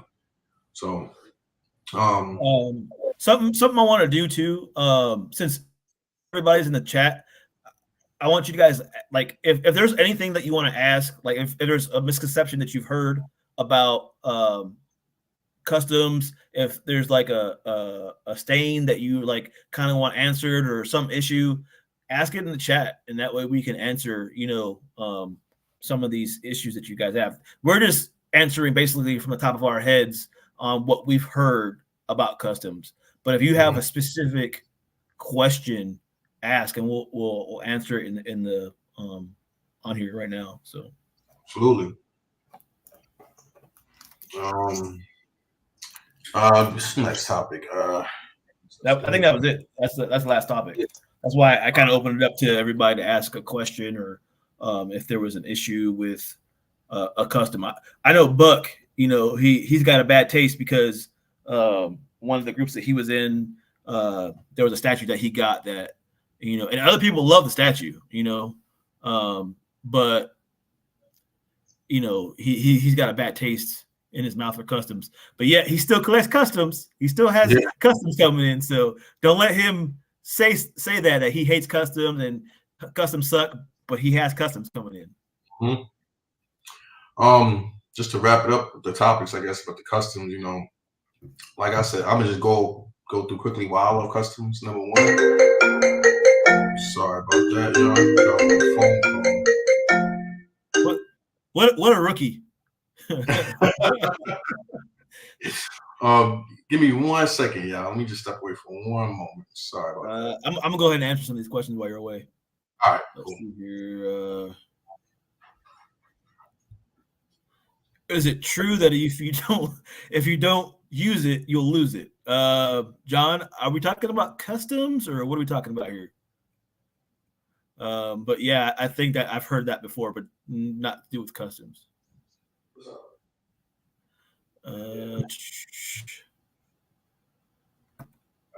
Yeah, Buck did pick up a custom the other day, or last month. That it was a great custom. I love that Spider-Man that he got in. Sorry about that.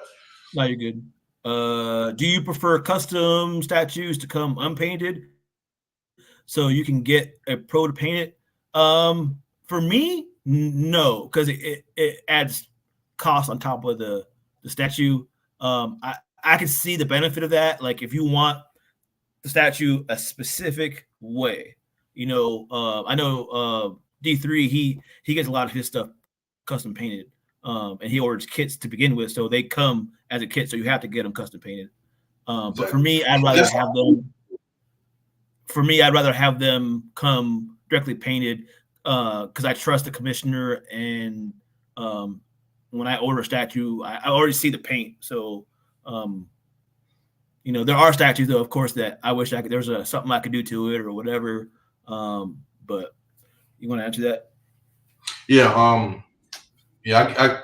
A lot of the pieces I get are just only available as kits, so I have no choice but to get them painted. But I don't mind because, I love the thrill of being able to direct the paint job of a piece, and then it comes out amazing, and you see it, and you're like, wow, this is a truly unique piece. So, but if the factory can reproduce a master paint job, of course, just financially, I'd rather go with that route because, as you said, I've got a Colossus coming that has the most beautiful paint job I've ever seen on Colossus. Mm-hmm. And I really hope that the factory can reproduce it because it was painted by a master painter, Mm-hmm. So I'm just keeping my fingers crossed that they can produce that paint job because it's amazing. And I haven't seen a Colossus statue painted like that good ever. So yeah, that's the first piece we're gonna show when we get it fixed. So we're definitely gonna go over that. Yeah. But yeah, I definitely prefer to be painted as long as the paint job is up to par. I do have a few licensed pieces that I'm going to get repainted. So, I have XM Professor X and the hover chair. I'm going to get it painted more classic colored. I don't like the gold tone to the chair. I want that, to be that poppy bright yellow. I have a Archangel that I want to get repainted. So, yeah, there's just a few pieces that came factory painted that I'm not really too happy with the paint job. So, but for the most part, I really don't have a problem with the factory paint jobs. Man, we're getting close to 2 hours. You want to jump into some pictures? Yeah. I know my favorite part on a lot of the streams is the pictures. So, I'm not going to hold you guys up and deprive you of that. Let me just get this set up really quick because there are some pictures that I can't show, and I just want to make sure that I don't accidentally show those. But yeah, if anybody else has any questions, we could answer that too. Another thing too that I was just thinking about too with the custom paint. A lot of us get into the custom groups in order to have something unique, anyways, from anybody else. Imagine having a custom statue that's even more unique because you got it custom painted. That brings more value to you as a collector, I think, because you've got that one of one paint job. So custom statue with custom paint. Yeah. All right. Let's hop into these pictures. I'm about to share my screen. And we are going to be starting with the very Colossus that Jar had mentioned. All right. So this is Colossus that was revealed a few weeks ago. I mean, what else can we really say about this thing? This thing is magnificent. I love it. You know, we both had this on pre-order, right? Yeah. Yeah. So I mean, love this Colossus. Love everything about it. The the different take. It's not his typical uniform. He's in a ripped tank and jeans and some boots, and he just put a hurting on this Sentinel, as you can see. And I mean, like Jar has said, the paint is immaculate. This was painted by TT Nunn, by the way, or Titinon, you know, tomato. But it's funny because I've seen her paint a few Colossuses or Colossi, however you say the plural of his name. And I tend to feel like she puts too much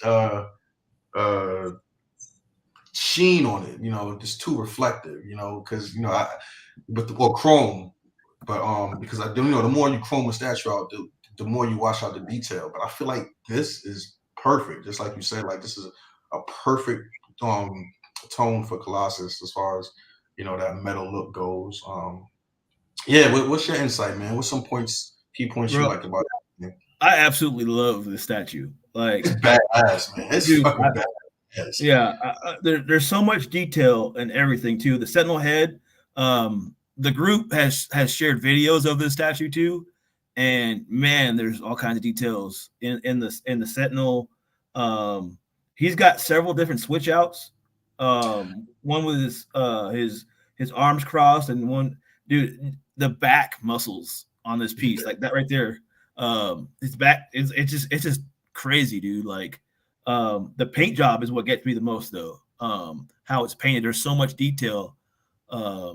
These aren't the best pictures of it. I've seen some better pictures of it, and it's got like in the crevices kind of like a rust kind of look to it, like a faded metal look in the crevices of his muscles and stuff. Man, it looks good.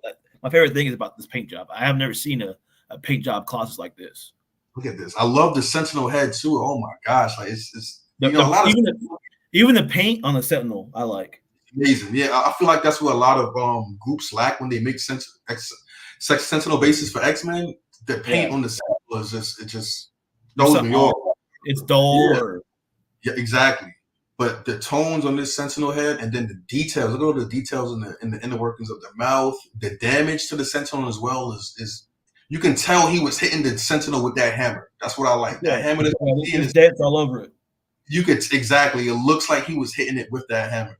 And look at this. These gashes on here. Look at this hammer dent right here. Oh man, it's amazing. He's even got a bearded portrait, which bearded people are the best. So you already know. I'm a little biased to beard, so makes you a little more manly, in my opinion. So yeah, he just looks so badass right here in his pose, man. I mean. And then there's also the hammer magnetizes to the head in that dent right there. So that's a really, really creative touch that I like. There's another swap out hand where he's holding one of the eyes of the Sentinel. It's cool. It's cool because you can display the swap outs differently. Exactly. You got a torso stand. I mean, if you're doing multiple torsos in the statue nowadays, and you're not including a torso stand, you're kind of behind in the game right now because that's kind of like this. It's become the standard over the recent years. But I just love this imagery right here. I feel like the size of the Sentinel head is great as well. It's not too small. It's not overly big where it's like, damn, where am I gonna put this?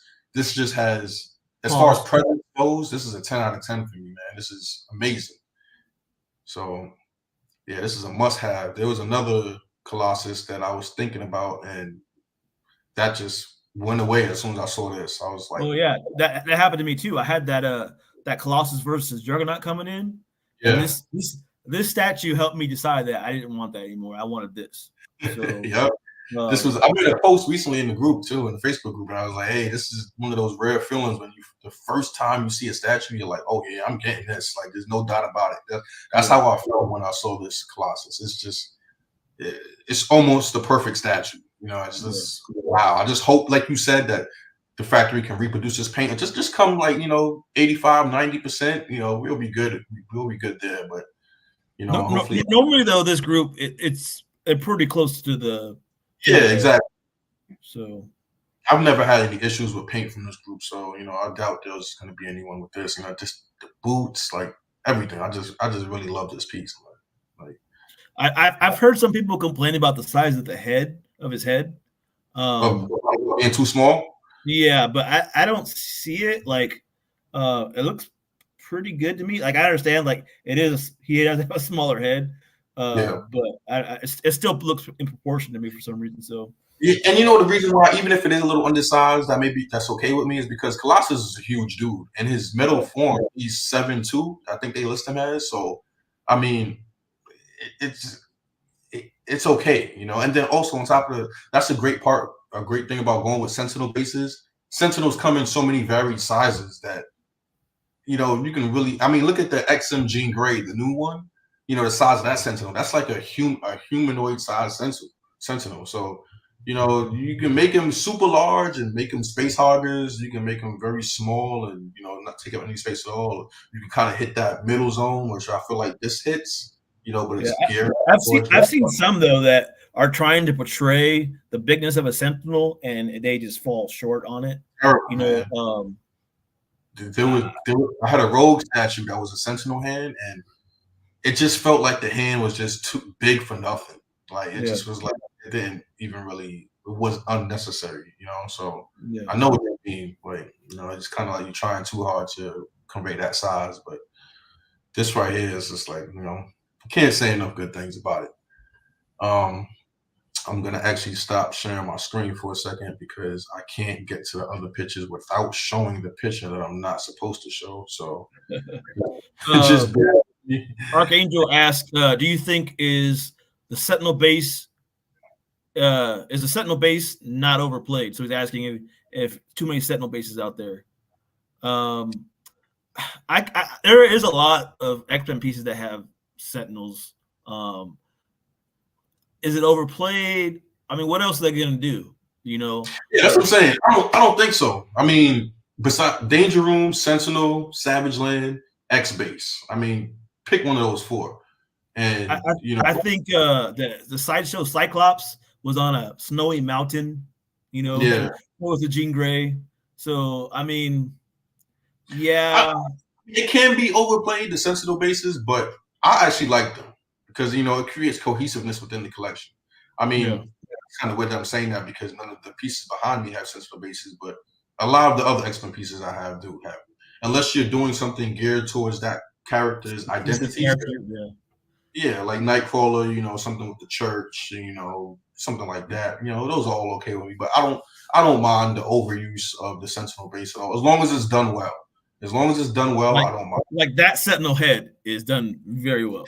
It's done very well, exactly. So I really don't mind it. Let's go back to picks. So this is a new Gladiator Hulk that was recent. So all of these picks I'm showing now are recent reveals, recent reveals / announcements. So I really like the Gladiator Hulk. This was revealed about 3 weeks ago. And man, like he's coming at you. Like, this is the best Gladiator Hulk I've seen. Of course, this is a render. This is not a printed prototype or nothing. This is a digital render. So keep that in mind. But this group, this is like a cousin group of another really well-known group. And they do great work. They generally hit the mark on their statues. But this piece, he's coming right at you. He's running at you full force. And this is sculpted by Angad Singh. Hope I'm saying his name right. But he does a lot of great work in the custom community. He's, right up there with the Francos and the Calebs. I don't feel like he doesn't get enough credit, but he does a lot of work. And this is his latest reveal. Ton of switch outs. I believe there's 3 different scopes. There's a shield and no shield, as you see here. He has a mace switch out. I love the striations in his chest muscle. The musculature is top notch to me. I feel like it's perfect. The anatomy is amazing on there. The way, his little, I don't want to say skirt, but the way his attire is just flowing as he runs is great. The detail in this shoulder pad, I just really like this. I'm not a Hulk collector, but I just really love this Gladiator Hulk. Go ahead. I haven't seen a lot of statues where they're running. You know what I'm saying? Like they're running at somebody. They're lunging or It's tough walking. to draw. Yeah. Yeah, it's definitely a tough concept. You know, but And I really like the storyline too. I read the comic when he got sent into space, and then that whole thing, and then he comes back and he's super pissed off. Like I yeah, like this Hulk altogether. Like the actual storyline behind this. So I've always digged a Gladiator Hulk. I prefer the like I guess it's like a tiara or like the thing that's on his head. Like I don't like the actual gladiator helmet.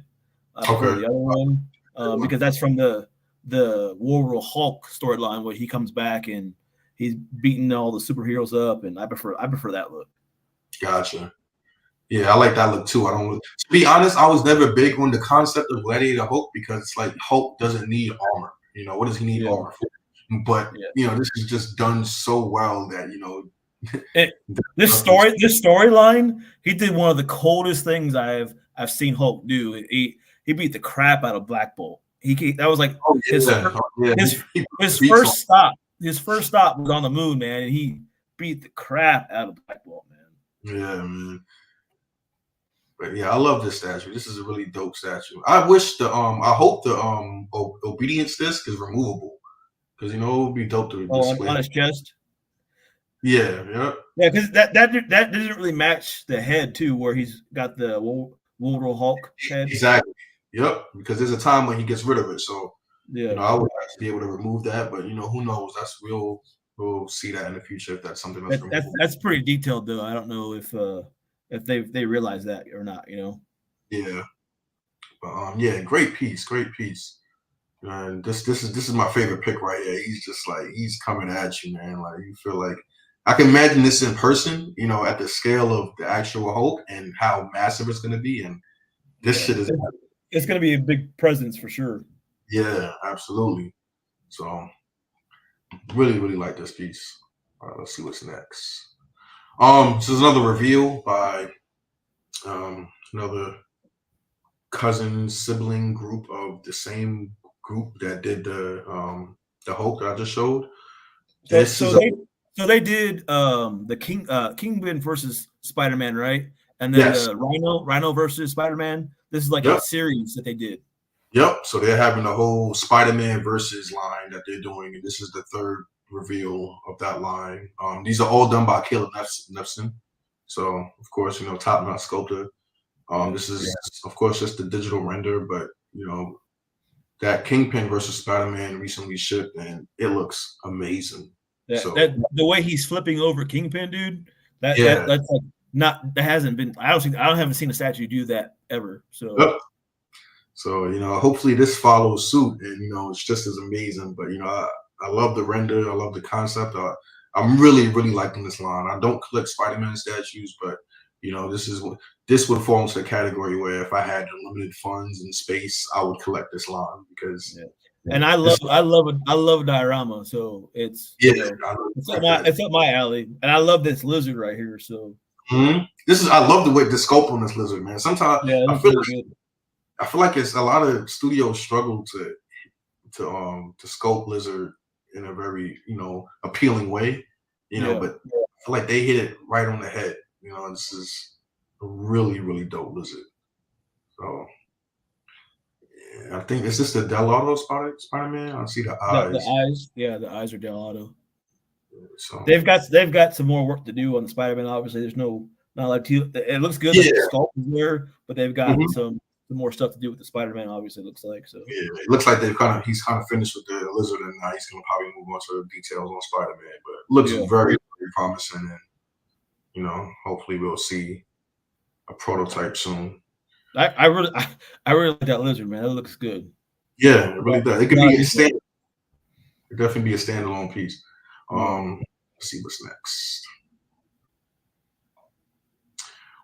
This is a group that I recently found out about, and they're doing a lot of Superman pieces that have never been done. So this is Ultraman from the alternate universe where the crime syndicate exists. I don't know if you know a lot of people know about that storyline, but it has Owlman, which was, you know, a play off of Batman, counterparts of Batman. and Ultraman, which is like an evil version of Superman in this universe. So this is just a work in progress of that. I just want to throw in some DC love. This group is doing a lot of Superman characters that have never been done before. I wasn't able to get the other pictures of the pieces they're doing, but it's villains like Parasite, the Crime Syndicate, as I mentioned before. So I really like what this group is doing as far as filling that void of DC and the custom world and hitting characters that haven't been hit before. And Gambit, all right, this was revealed earlier this week, and I'm loving it. Once again, another piece I'm loving. This is a part of this is a part of this group's X-Men Museum line. Now, most people who are familiar with the custom world know that this group is, they blew up at the time that they announced, revealed, and shipped their X-Men versus Sentinel line. We all know those huge X-Men versus Sentinel diorama pieces that go for thousands of dollars, and it really put that group on the map. And they're now doing the same thing with a museum line. It's not getting nearly as much attention as the that Sentinel line got, but me being a museum collector, of course, this appeals to me a lot more. You see, I already have the Beast back here. I have the Colossus with TT on right now. I have the Cyclops, which I'm going to send to Matt, and I have the Wolverine on PO, and this guy's going to be coming home as well. I've been waiting a long time for Gambit to fill my X-Men collection. I haven't really been a fan of any of the Gambits out there, and any of the museum ones at least. And I was hoping that this one and this line hit the mark, and yeah, it does. It does for me. I love it, man. What's your thoughts? So this piece, man, I love the Gambit. I love the sculpt on it. What turns me off about this piece is the base. It's just yeah, the faces are hating and love it. Yeah, it's just the base. Like for me, even a museum, it has to have some kind of story, something on it. I'm just not a big fan of just like the X bases and that stuff. And I know you like that, and that's fine. I want something more on my base. This same company, same group made a more dynamic version of this statue. It was like the continuation of the Marshall, and I love that. Yeah, absolutely. So that was on a giant Sentinel hand, and I love that one. So it's the same sculptor that made that did this and that one. So, but I love the sculpt on this for sure. So Franco does this group's pieces, and he's, as far as custom companies go, he's exclusively contracted with them. So Franco Carlissimo doesn't do any custom scoping for any group outside of this group. He does sculpting for licensed groups, but this is the only custom group that he sculpts for. So every piece recently and going forward that comes out of this group is going to be done by Franco. So it's going to be, if you're collecting any lines within this group, it's going to be a lot of cohesiveness between them, which is what I like. So, as you see with this group pick I've shown, this is the Wolverine, this is the Colossus. They also have an Iceman and a Storm. I personally don't like the Iceman and the Storm, which is why I don't know what he's doing. When did he ever do this with his, like I don't know. Is he shooting like a rocket? Like, I don't understand. Exactly. The concept is kind of a rough one to kind of wrap your head around. And then also, I feel like the pose is kind of feminine. It looks kind of like he was on a catwalk. Like, hey, I'm Iceman, ready to fight somebody. Exactly. So, I don't want that. And then this Storm, I'm not a big fan of this uniform on this Storm. Not a big fan of a portrait. So even though I'm collecting this line, I'm not doing these two pieces. Yeah, everything else. I've never thought that just because you collect a certain line, you should be beholden to collect every single one of them. I don't think people should think that way. So just because it's in the line doesn't mean you should buy it. I don't think, unless you really love it, then obviously. But listen, and this Wolverine, I definitely don't care for. Oh, you don't like the Wolverine? I don't like his face, bro. Like the way his lip. Does he got dip in his mouth or what? So he has 3 other portraits, 4 portraits in Uh-huh. total, and this is gonna be the portrait for me that stays in the box. I will never ever use this portrait. This is by far the worst of all the portraits. I feel the same exact way. It feels like he's biting his lip way too hard. Like, exactly, what are you doing? So I agree. So far, to me, in this whole group, the Gambit is the best one out of all of them. I think the Gambit is the most polished one. Like, it stands out, you know? Yeah. I like the Cyclops the best. He's not pitched in this picture, but I do like the Cyclops the best out of everything in there. But the ones that I am getting, I like them all a lot, you know. And as you said, you know, as far as not feeling obligated to get every single piece in the line just because you're collecting the line, with these statues, period, you shouldn't be dropping this amount of money on anything that you're not completely 100% sure and confident about, regardless of who else is saying it's hot. Whoever, you know, however, whatever line you're collecting, you know, if you're buying a piece and you're spending $1,000, $2,000 on it, and I ask you if you like it, and you're like, it's okay, I'm gonna look at you like you're an idiot. I'm sorry. I'm like, well, there's no reason for that. Like, every single statue I buy, I love it. Nobody can tell me any different. I don't care what you point out about it. I have my mind made up about it, and I'm 100% sure about it. It's just too much money on the line to just be iffy about these pieces. You know, if you got it like that, so be it. You know, you want to just, I think I like it, then you get it in. I really don't like it, whatever. Like, you know what I'm saying? But not me. But so yeah, I'm not just gonna collect every piece in the line just because I'm doing the line. But So Ark said something that it caught my attention. Oh, that wasn't it. Right here. Oh, no, that's not it either. Hold on. Oh, he likes the Iceman, though. Yeah, he likes it. Where'd he go? Oh, you guys do know the Iceman is gay? Yeah, that didn't happen. Iceman was not gay till that's the new Iceman. Yeah, that's that Disney Iceman. Exactly. Like, that's a relatively new thing going on there. And I'm not mad at it. I'm like, hey, whatever, you know, it's great to give, you know, every demographic some representation. You know, prior to recently, I don't believe there was any gay representation in the X-Men, right? And you got to think, there's millions of X-Men in the X-Men universe. How can there not be at least a couple gay characters? Like, you know, it's only right. But yeah, I mean, it is what it is, you know. But I hope that was I didn't grow up with this character being gay. That came later. Yeah. So, you know, when I think of Iceman, I don't think of that. So me neither. But yeah, when I look at this statue, though, I do, you know, does feel a little zesty. Let's see what's next. Saget. All right, so this is a piece that I plan on getting. I'm a 1/4 Street Fighter collector. All of my pieces currently are from Prototype Z, which is a licensed Street Fighter statue company. And they're gonna be produced.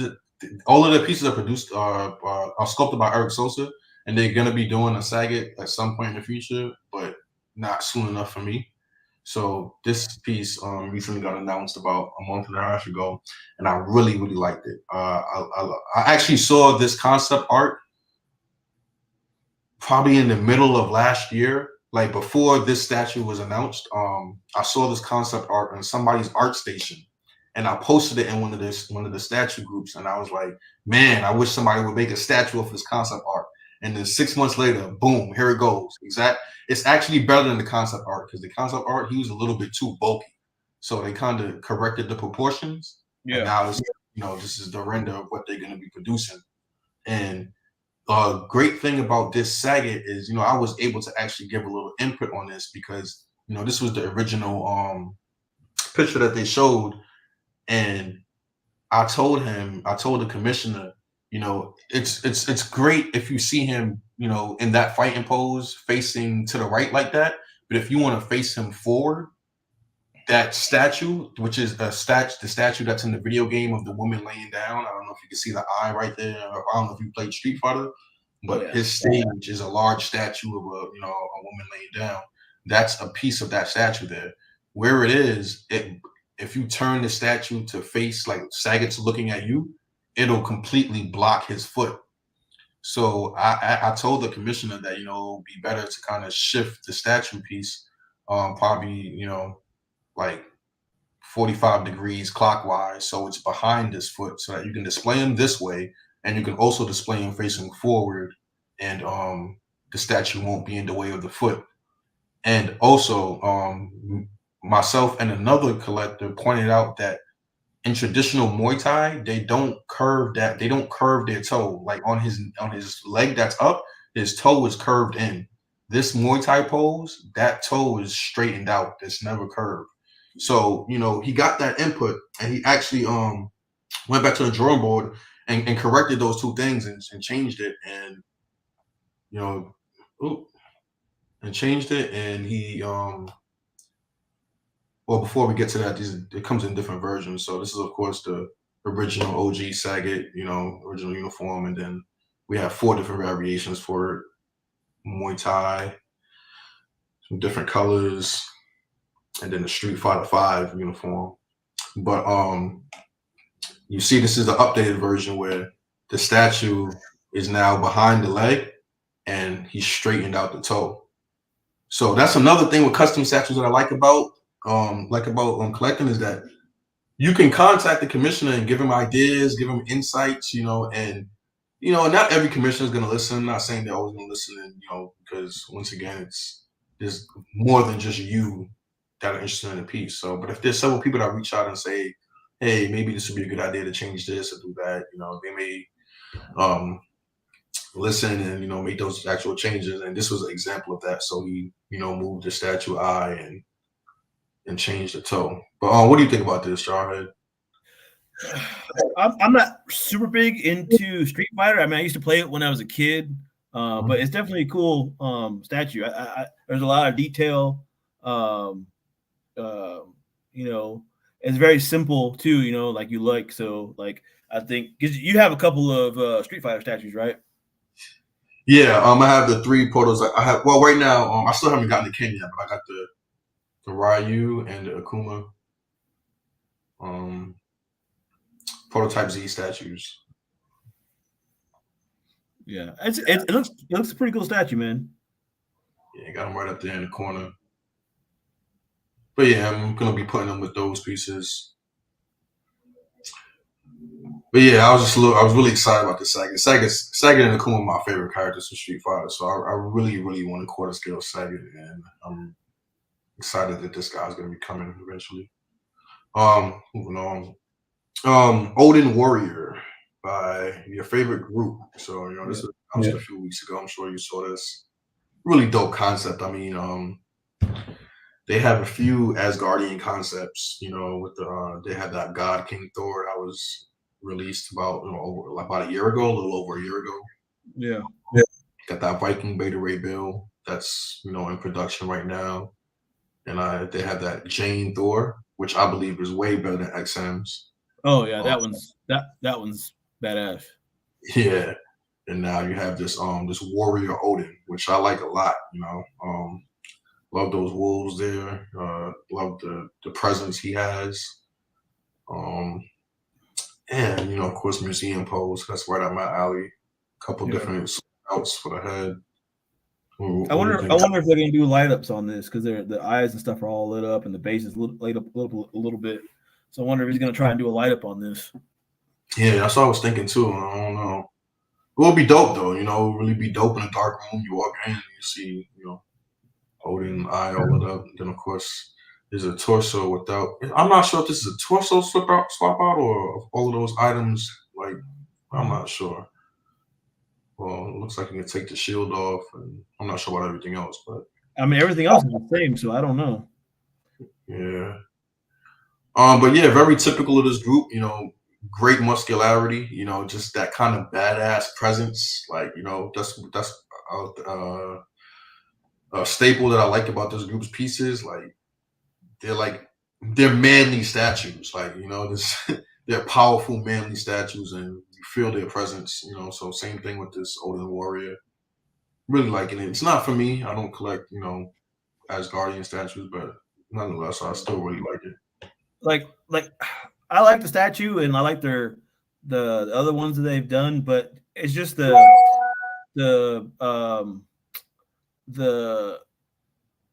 Viking Vikingized stuff. Like it's cool.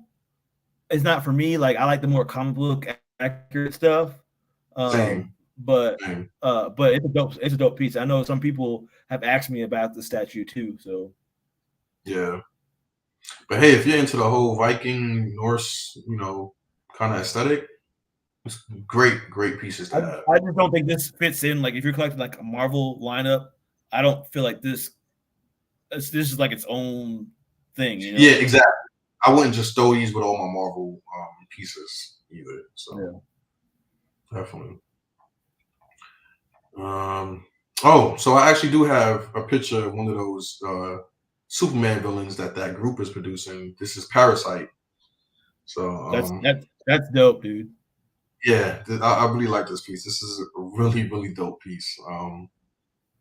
Yeah, not for me, but once again, super cool. If I collected DC and Superman rogues, I guess this would definitely be coming to the collection. Like I just love the pose. Like it fits. I don't know if anybody has ever read about this character or even seen him on the Superman animated series because he was on there too. But the pose and the presence really fits the character. So. You see how that base that he's coming out of that cracked tube? I think that's how they're going to do the Weapon X that's coming out. Kind of. Okay. Probably. Like as far as what the I don't see them. I don't think Sideshow is going to do a full tube. Oh, I don't think so either. I mean, that's very ambitious, and then you're talking about the price. Yeah. So I mean, they might, but if they do that, the price is going to be probably up there. You know how Sideshow needs to be in this amount of money, like exactly. So yeah, I never thought they were going to do that either. So yeah. I would be very shocked if they do. That would be definitely Sideshow, pushing the boundary. But yeah, really dope piece here. I really like this company, how they're attacking these characters. I mean, that's I like the color too. The color purple, I like that. It's pretty dope. Yeah, I like that color as well. Hopefully the paint matches that. This is just a render, so hopefully it comes out like that. And this is a Wolverine that was announced or revealed yesterday. This is the 3rd scale Wolverine by this group. This is this group's first male character. And they're going all out with a Wolverine. So I really like this piece. Really dope museum piece. So right up my alley. But I like the other one that's coming out from the other group better. That one we were talking about earlier. Which one is that? Is this what you were talking about? Because there's another one that's a 1/4 and a 1/3 statue. A whole nother company. No, I'm not sure about that one. I'll get with you. I know what you're talking about. Yes. Okay. I'll actually, and he's kind of walking forward. Yeah, he's got a very similar base, and he's got the classic. He's got the classic old school head, but he's got all the other stuff too, all the older, newer head stuff and stuff. So I do like that one better than this one as well too. I feel like that one is a more mature statue. Like there's a more mature sculpt to it. I love the company's female statues, man. They do some of the best females I've seen. They have definitely some of the best females in the game. But they're venturing out and starting to do some males. I will say that I'm not really too impressed with the back of this Wolverine. The musculature is not really there for me.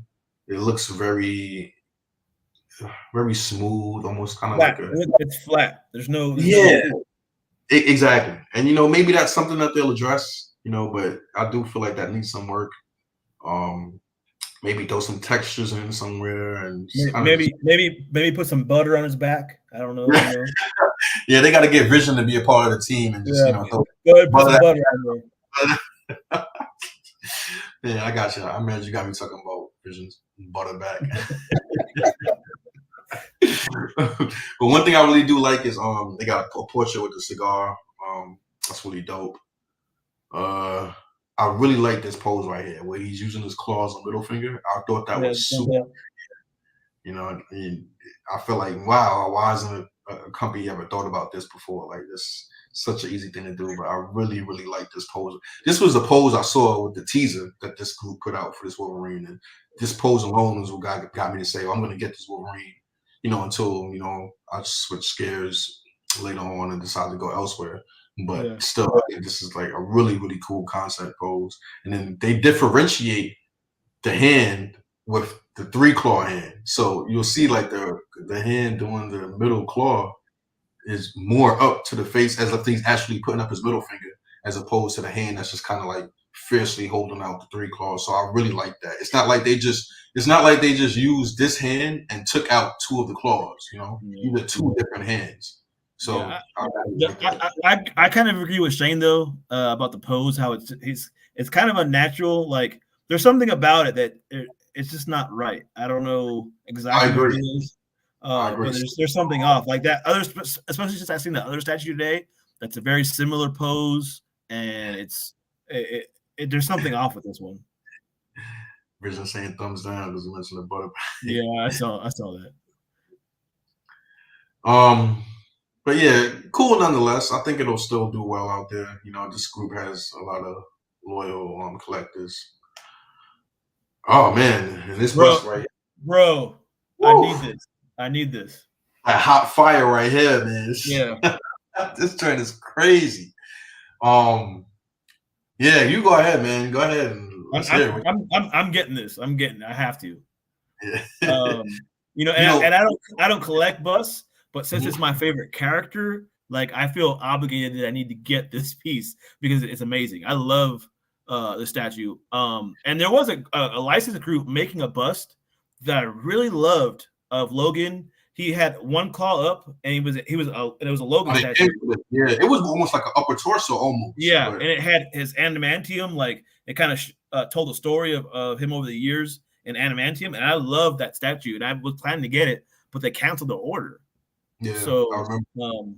But I love this, man.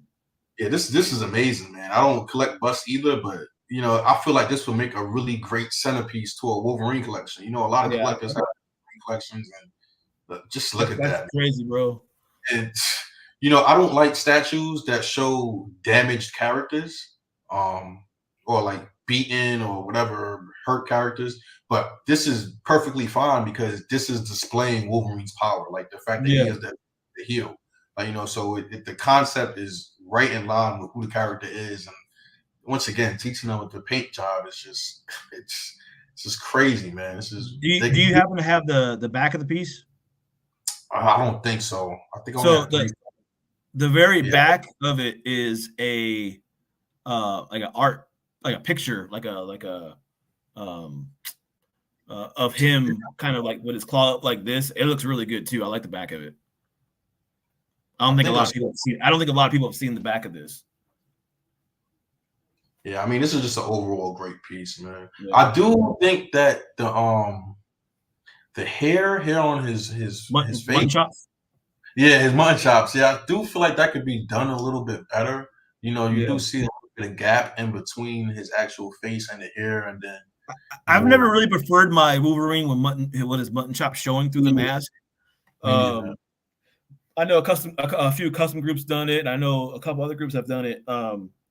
But I'm not a fan of the mutton chop showing through the mask. I would prefer if this was just not there altogether and it was just completely covered. But it's not a deal breaker at all. If I was to decide if I was getting this statue, I would not get it because of this, right? Because of the mutton chops. But and again, this is from my favorite group. So they got banger after banger after banger, bro. Yep. Absolutely, man. This is just. And he just comes out of left field with these things too. He's like, "Hey, by the way, I have this, just amazing Wolverine bus I've been working on. This thing I've been working on. Here you go." Yeah, exactly. I'm just like, wow, that is fucking amazing. So, yeah, great piece here, man. Great piece. I'm gonna move on to another folder really quick. So, if you want to just dive into the chat, that bus that I was talking about was the Iron Kite Studio. Yeah, that was. I love that one too, man. I love that statue because it's told a story too about his life. So, they also were making a Deadpool. Same thing. I'm not gonna even show your comment, Archangel. Ark always with the spicy shit, man. Yeah, he takes it out there, but being a fellow Marine, that's how we all talk, man. We all I know my brothers. We all mess around like that. So, All right, I'm back up.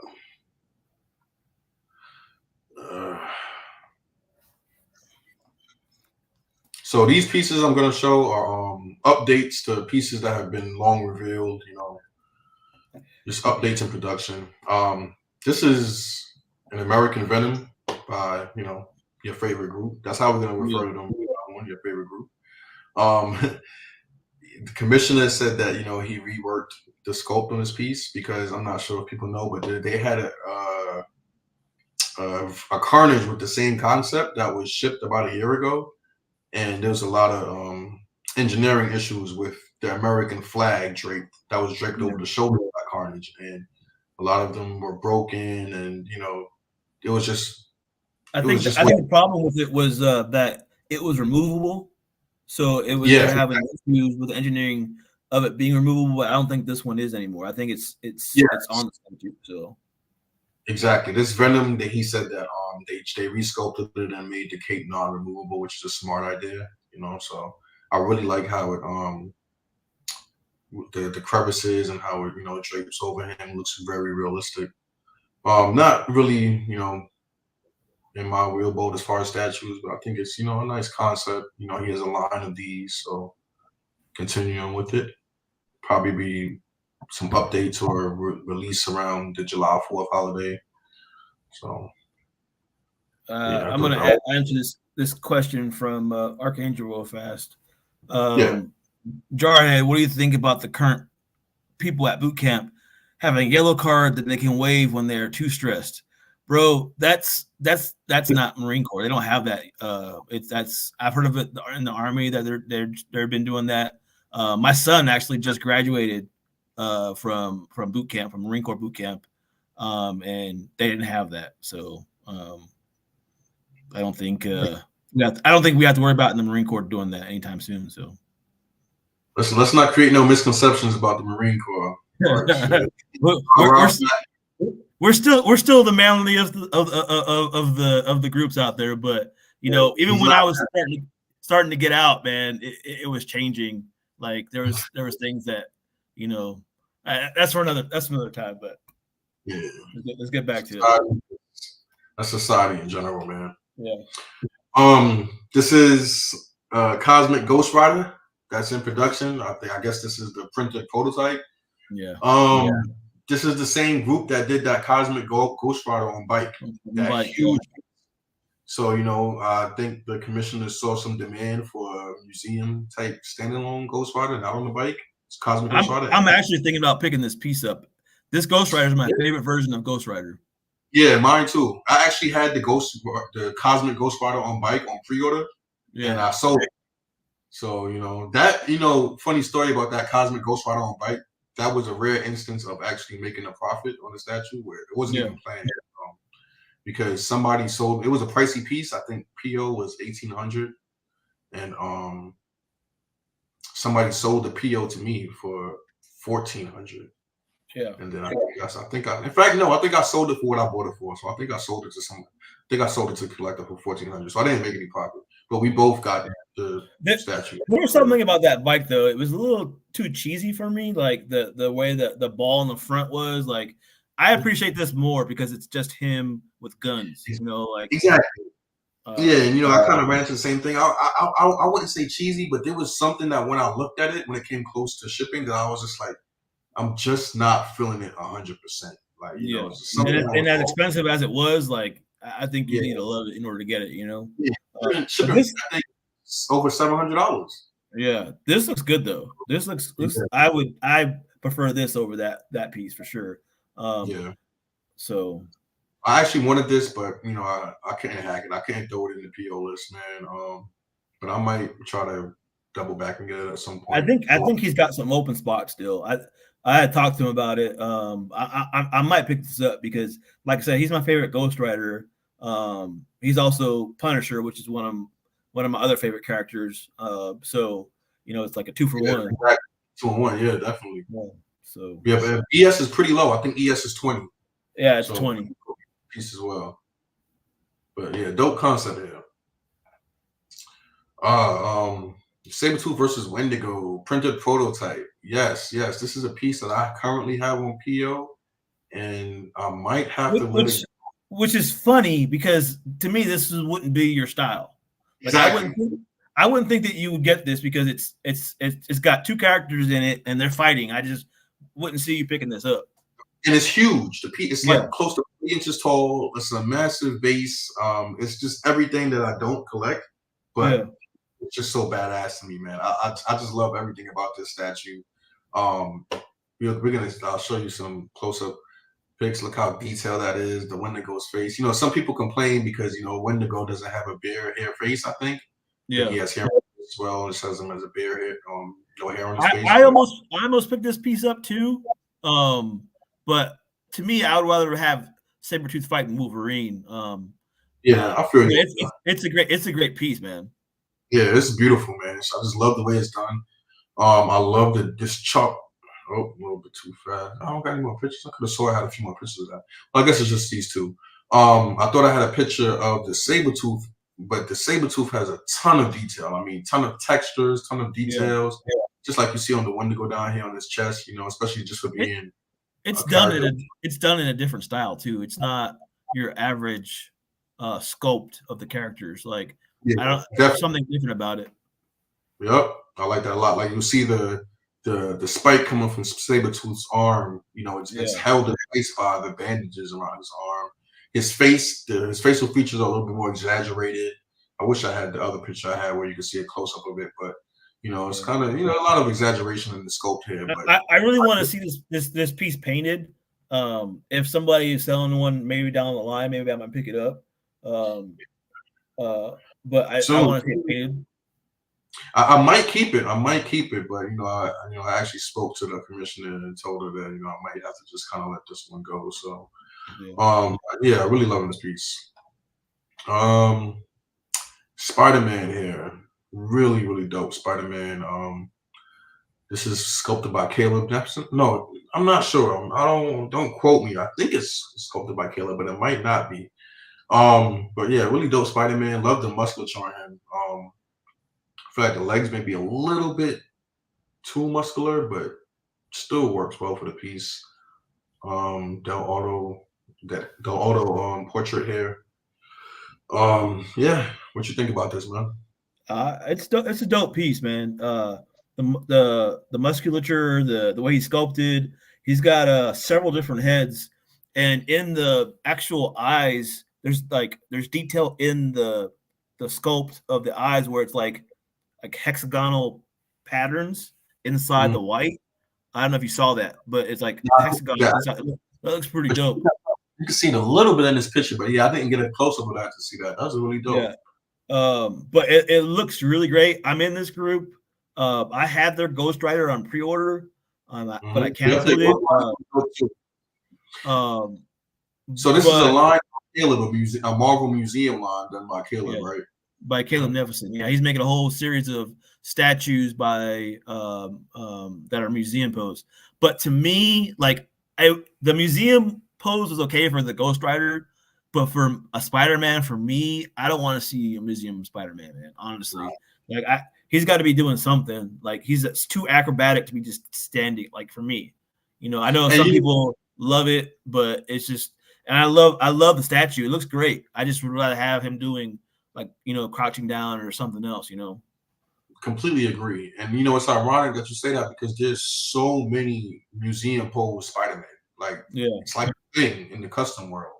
So it's like, you think that a character that's that dynamic and acrobatic wouldn't be done in a museum pose as much as he is. But, our groups love doing Spider-Man in the museum pose. And they look good, too. They don't look bad. It's just that it's not the first thing that comes to your mind when you think of Spider-Man. Yeah, I think of a dynamic pose or something, But it's a great sculpt. The base is really cool. There's a detail. It shows like a outline of him on the base. It looks really dope. But I know some people love a museum Spider-Man when he's just standing there. It's not really for me, you know. Yeah, dope piece though. I like this group. This is a fairly new group. I think they came about last year, the beginning of last year, maybe the end of Yeah. 2022. So pretty new, but they're doing some great stuff, and it looks like they're on the right. And they're updating a lot too, so that's good. They're keeping people informed what's going on. Absolutely, yeah. They're doing the right things that the custom group is supposed to do. Here we go. This is another Caleb line. I mean, Caleb is went on a tear last year. I mean, he's all over the place. Yeah, he's actually taking a break right now. He announced it like a few weeks ago where he's taking a break this year because I mean, I'm sure he pushed himself to the limit last year because he's not just doing individual pieces; he's doing whole lines for different custom groups, and this is one of them. This is a X-Men versus Sentinel line by this group, and that Sentinel arm. I wish I had gotten the picture where TTN was holding the Sentinel. Yeah, it's half her body. Yeah, it's almost like a real arm, like damn near.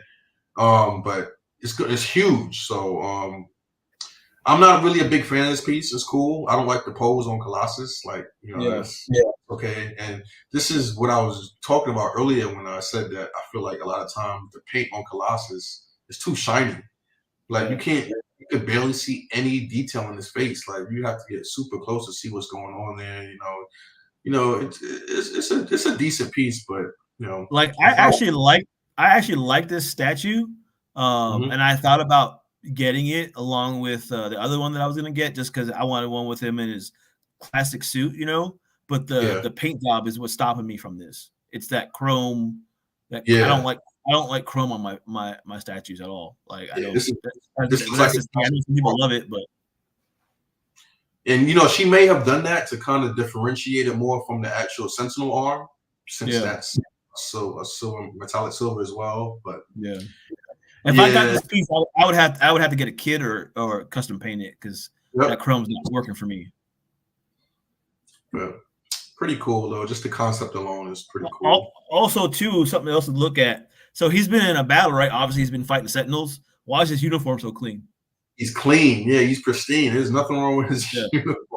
But this torso, I don't think this torso goes. It can't hold the arm. I'm not sure. I don't think it holds the arm, but still, he's on top of a broken Sentinel, so he was having some battle. So yeah, that's a good eye right there. That's kind of those details you want to pay attention to. Yeah. This Cyclops, part of the same line as the Colossus I just showed, X-Men versus Sentinel line. This was actually resculpted by Caleb.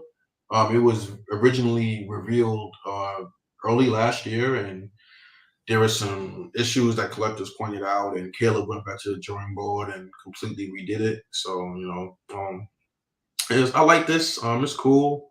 I really like, the action shot of Cyclops, blasting through the Sentinel from the back of the head. Great detail on the Sentinel there, especially the area where, his eyes being blown out. But my problem with this is just the lack of detail on Cyclops, man. It's just, you need some textures or something, or it's just really bland to me, the Cyclops, which I feel like if the main character in the piece is flaws to him, like, whatever, it's not a detail or paint is off, whatever the case may be, that's just a deal breaker for me. Because if you're buying this piece, you're buying it for Cyclops. You're not buying it. I do like the jacket he's wearing though, like because sometimes they don't show him with his jacket. And this is one of the statues that actually have him with his jacket on. But like you said, it's not, to me, it's emphasizing the Sentinel, not Cyclops. Exactly. And it's like, even with the jacket, like, you could have took that opportunity to put some textures and some leather textures in there. Let's get a little closer. Another thing too is how you would have to, this would have to be a centerpiece because you couldn't just put it against a wall because you wouldn't see Cyclops. You wouldn't see Cyclops, yep. Yeah, it's a dope statue, but there's, kind of some issues there. And then his facial expression is just like, it doesn't look like he's blasting through the back of a Sentinel head. Like, it just looks like he's just sitting, like he's watching TV or something. Well, on the other side of the Sentinel, the beam's getting bigger. So, like, I can see, because the beam wouldn't start off super big. It would get bigger as it went. if you know anything about lasers, Mhm. not always the case. Some lasers are pinpoint, but I can see the beam widening as it's going. It's getting Yeah, bigger as it's coming out the that's center. So like right in the area of just beyond the eye. I don't know if you can see my yeah, mouse. Probably not, but yeah, I know what you mean. Like right in that area. yeah, you can see your cursor too. Okay. Do I have another pic of this one? Yeah, I do. Yeah, it's just a close up. Okay, and this portrait, of course, he's screaming. I would never even use the other portrait. That would stay in the box. Yeah, That's something. this is dope. Yeah, I would wish the commissioner to say we don't need that, decrease the price, and do away with that. But I feel like this statue is Sentinel featuring Cyclops, though. exactly, that's exactly what it feels like. That's exactly what it feels like. Like, hey, by the way, there's a Cyclops in here. But cool concept though. Cool concept. Yeah, it's different. They're trying something different. I'll give them that. Yeah. Mm-hmm. That's dope. I like that the detail on that coming This part of the statue. When this is painted, this is gonna look amazing. Yeah, You got the clear resin in there, so that's the widening of the beam, like you said. So really dope concept here with this area of the cinema. So hopefully it turns out just that well in production. And one more. Well, let's go on to the next. A lot of people have seen this. The printed prototype of this group's Loki. A lot of great detail on this Loki. A lot of people really liked this when it first got revealed. yeah. Really not for me. Once again, the whole kind of Viking as Guardian concept and aesthetic, but still, I know a lot of people that love the statue when it was shown. Yeah. But honestly, I like the XM better than this. Really?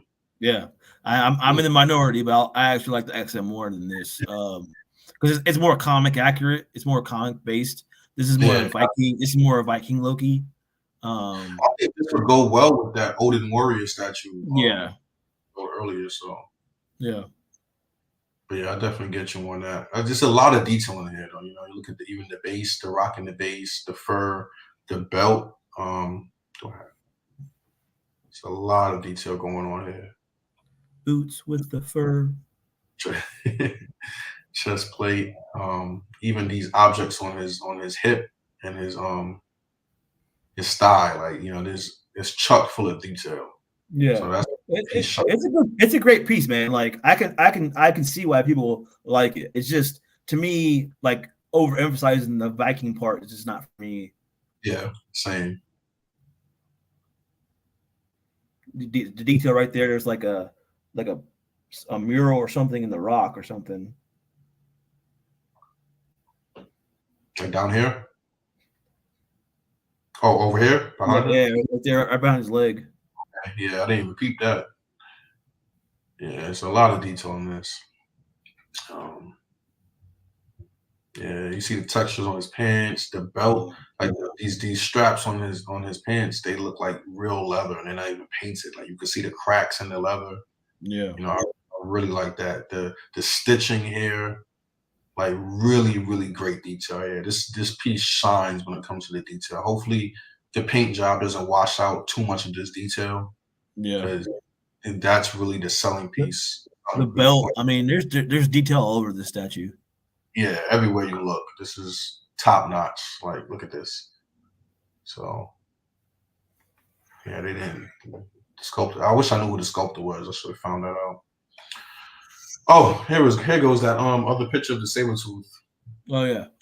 Dio. This is what I was talking about. You see all the detail on his chest and his forehead, and how intense his face is. I really like this. But yeah, I won't spend too much time on that since we already went over him. Museum X-23. Yeah. What you think about this? It's pretty cool. I like it. The face is not 100% there to me. I don't. That one looks good from this angle. I like that one. I don't know, man. X-23 wasn't a thing when I was growing up reading the comics, so she's not really that important of the character to me. I she's related to Wolverine. I understand. She's his clone. But I don't know. Like, I didn't grow up with her, and I've been keeping up with some of the comic books lately too. I've been reading some, and she's in them. She's just not as important of a character to me. It's a dope statue though. Yeah, definitely. I'm not, to be honest, I don't really like this statue too much. I like fierce, powerful poses, even with the female characters, and this doesn't really hit that mark for me. It's like she's just kind of just moseying down the street, and not really a big fan of that. I do like this thigh gap though. It's a nice thigh gap.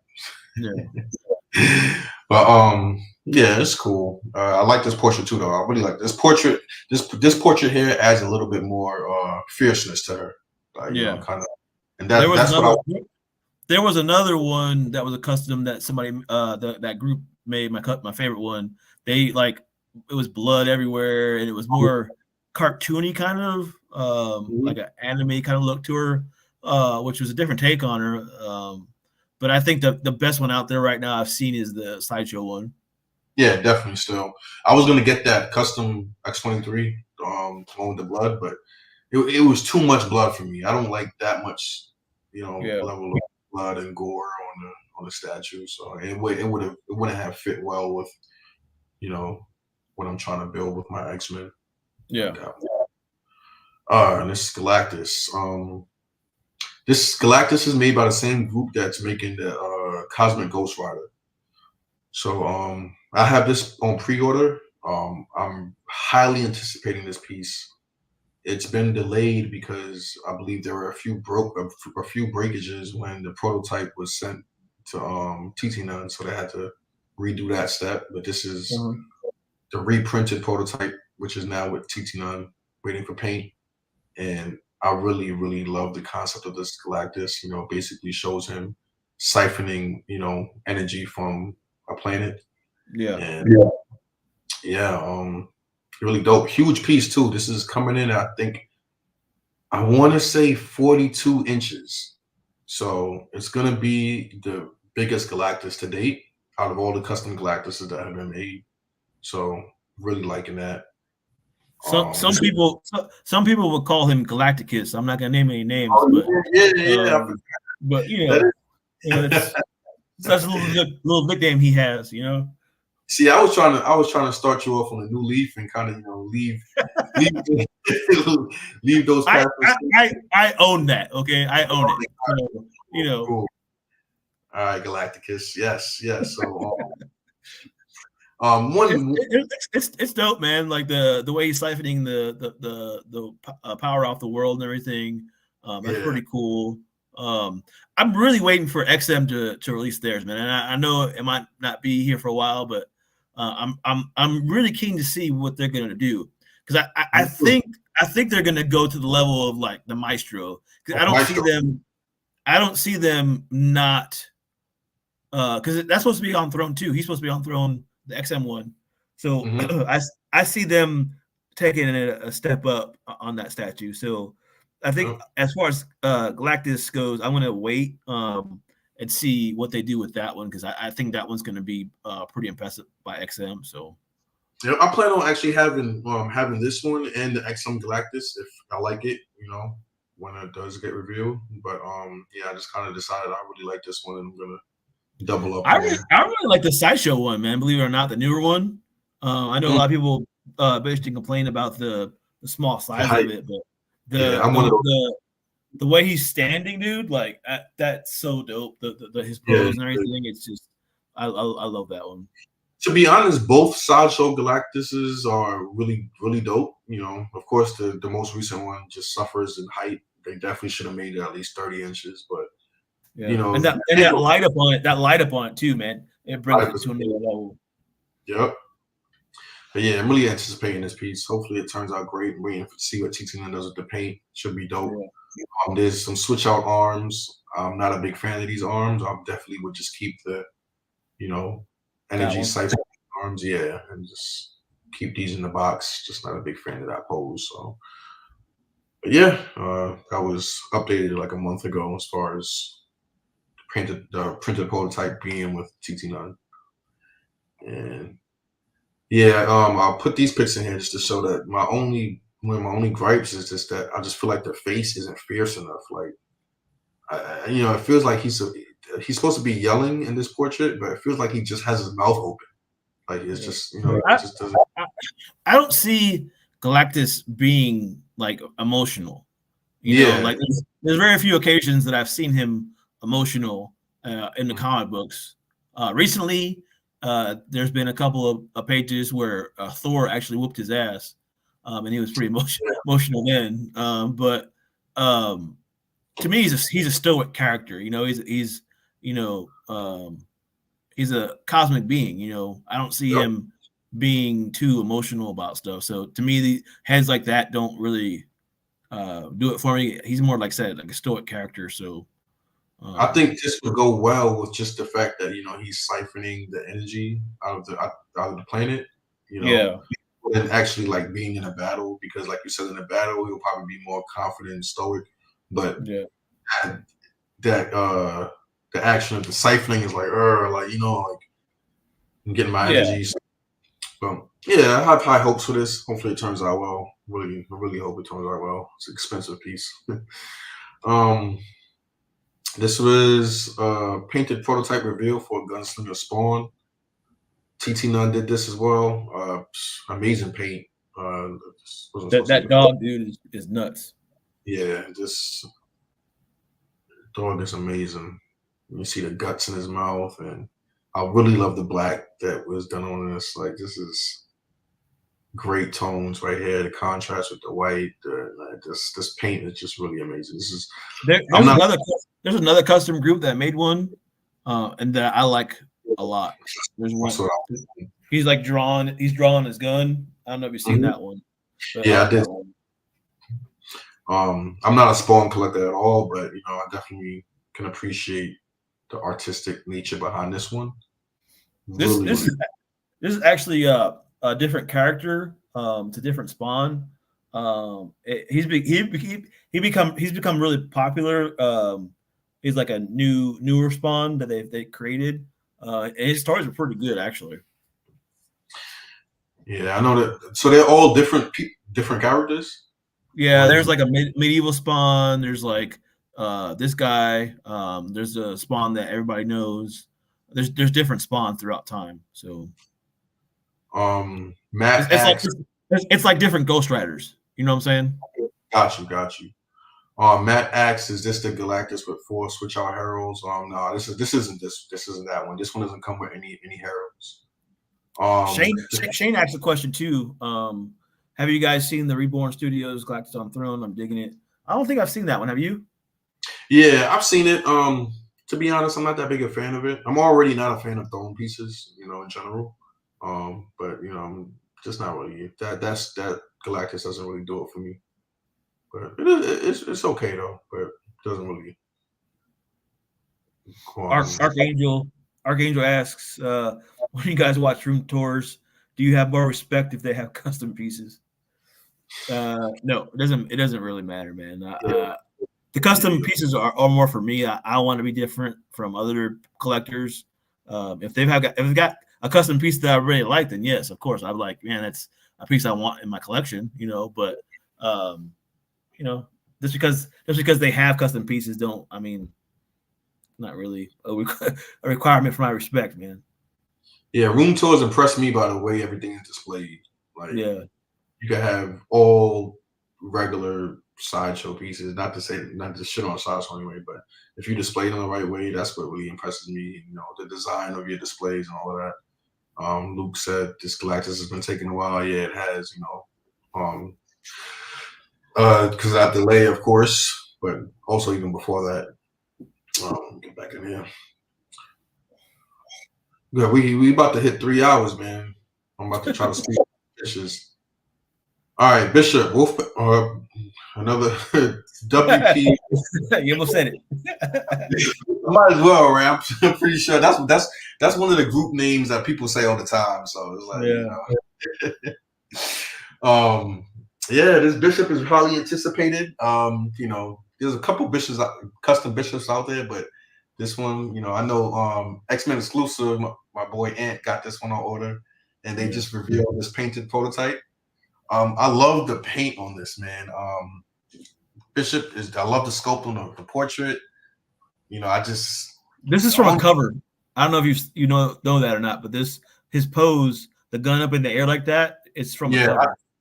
Yeah, but he wasn't standing that kind of like straight up and symmetrical though. Like he kind of had a little bit more swag to him on that cover, if I remember correctly. But yeah, Gambit was laying in front of him. He had just shot Gambit.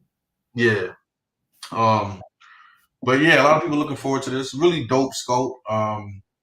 The paint is amazing. I love the vibrancy of it. Hopefully they can replicate that.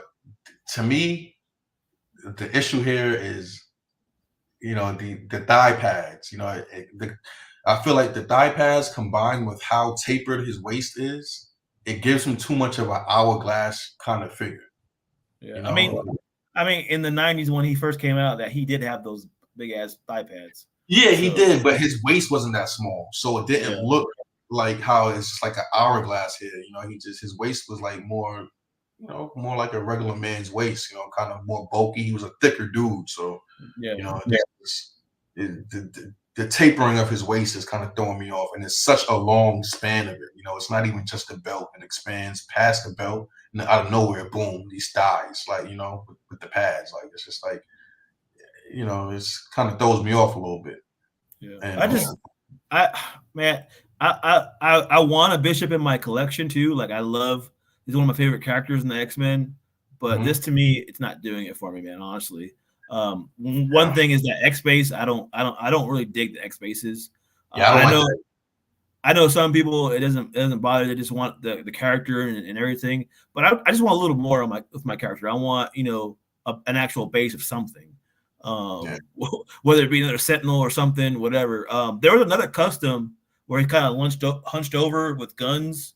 And I like that one more than this one. Yeah, I'm not a big fan of that one, but I do like it. I do like it. It's not the biggest fan of it.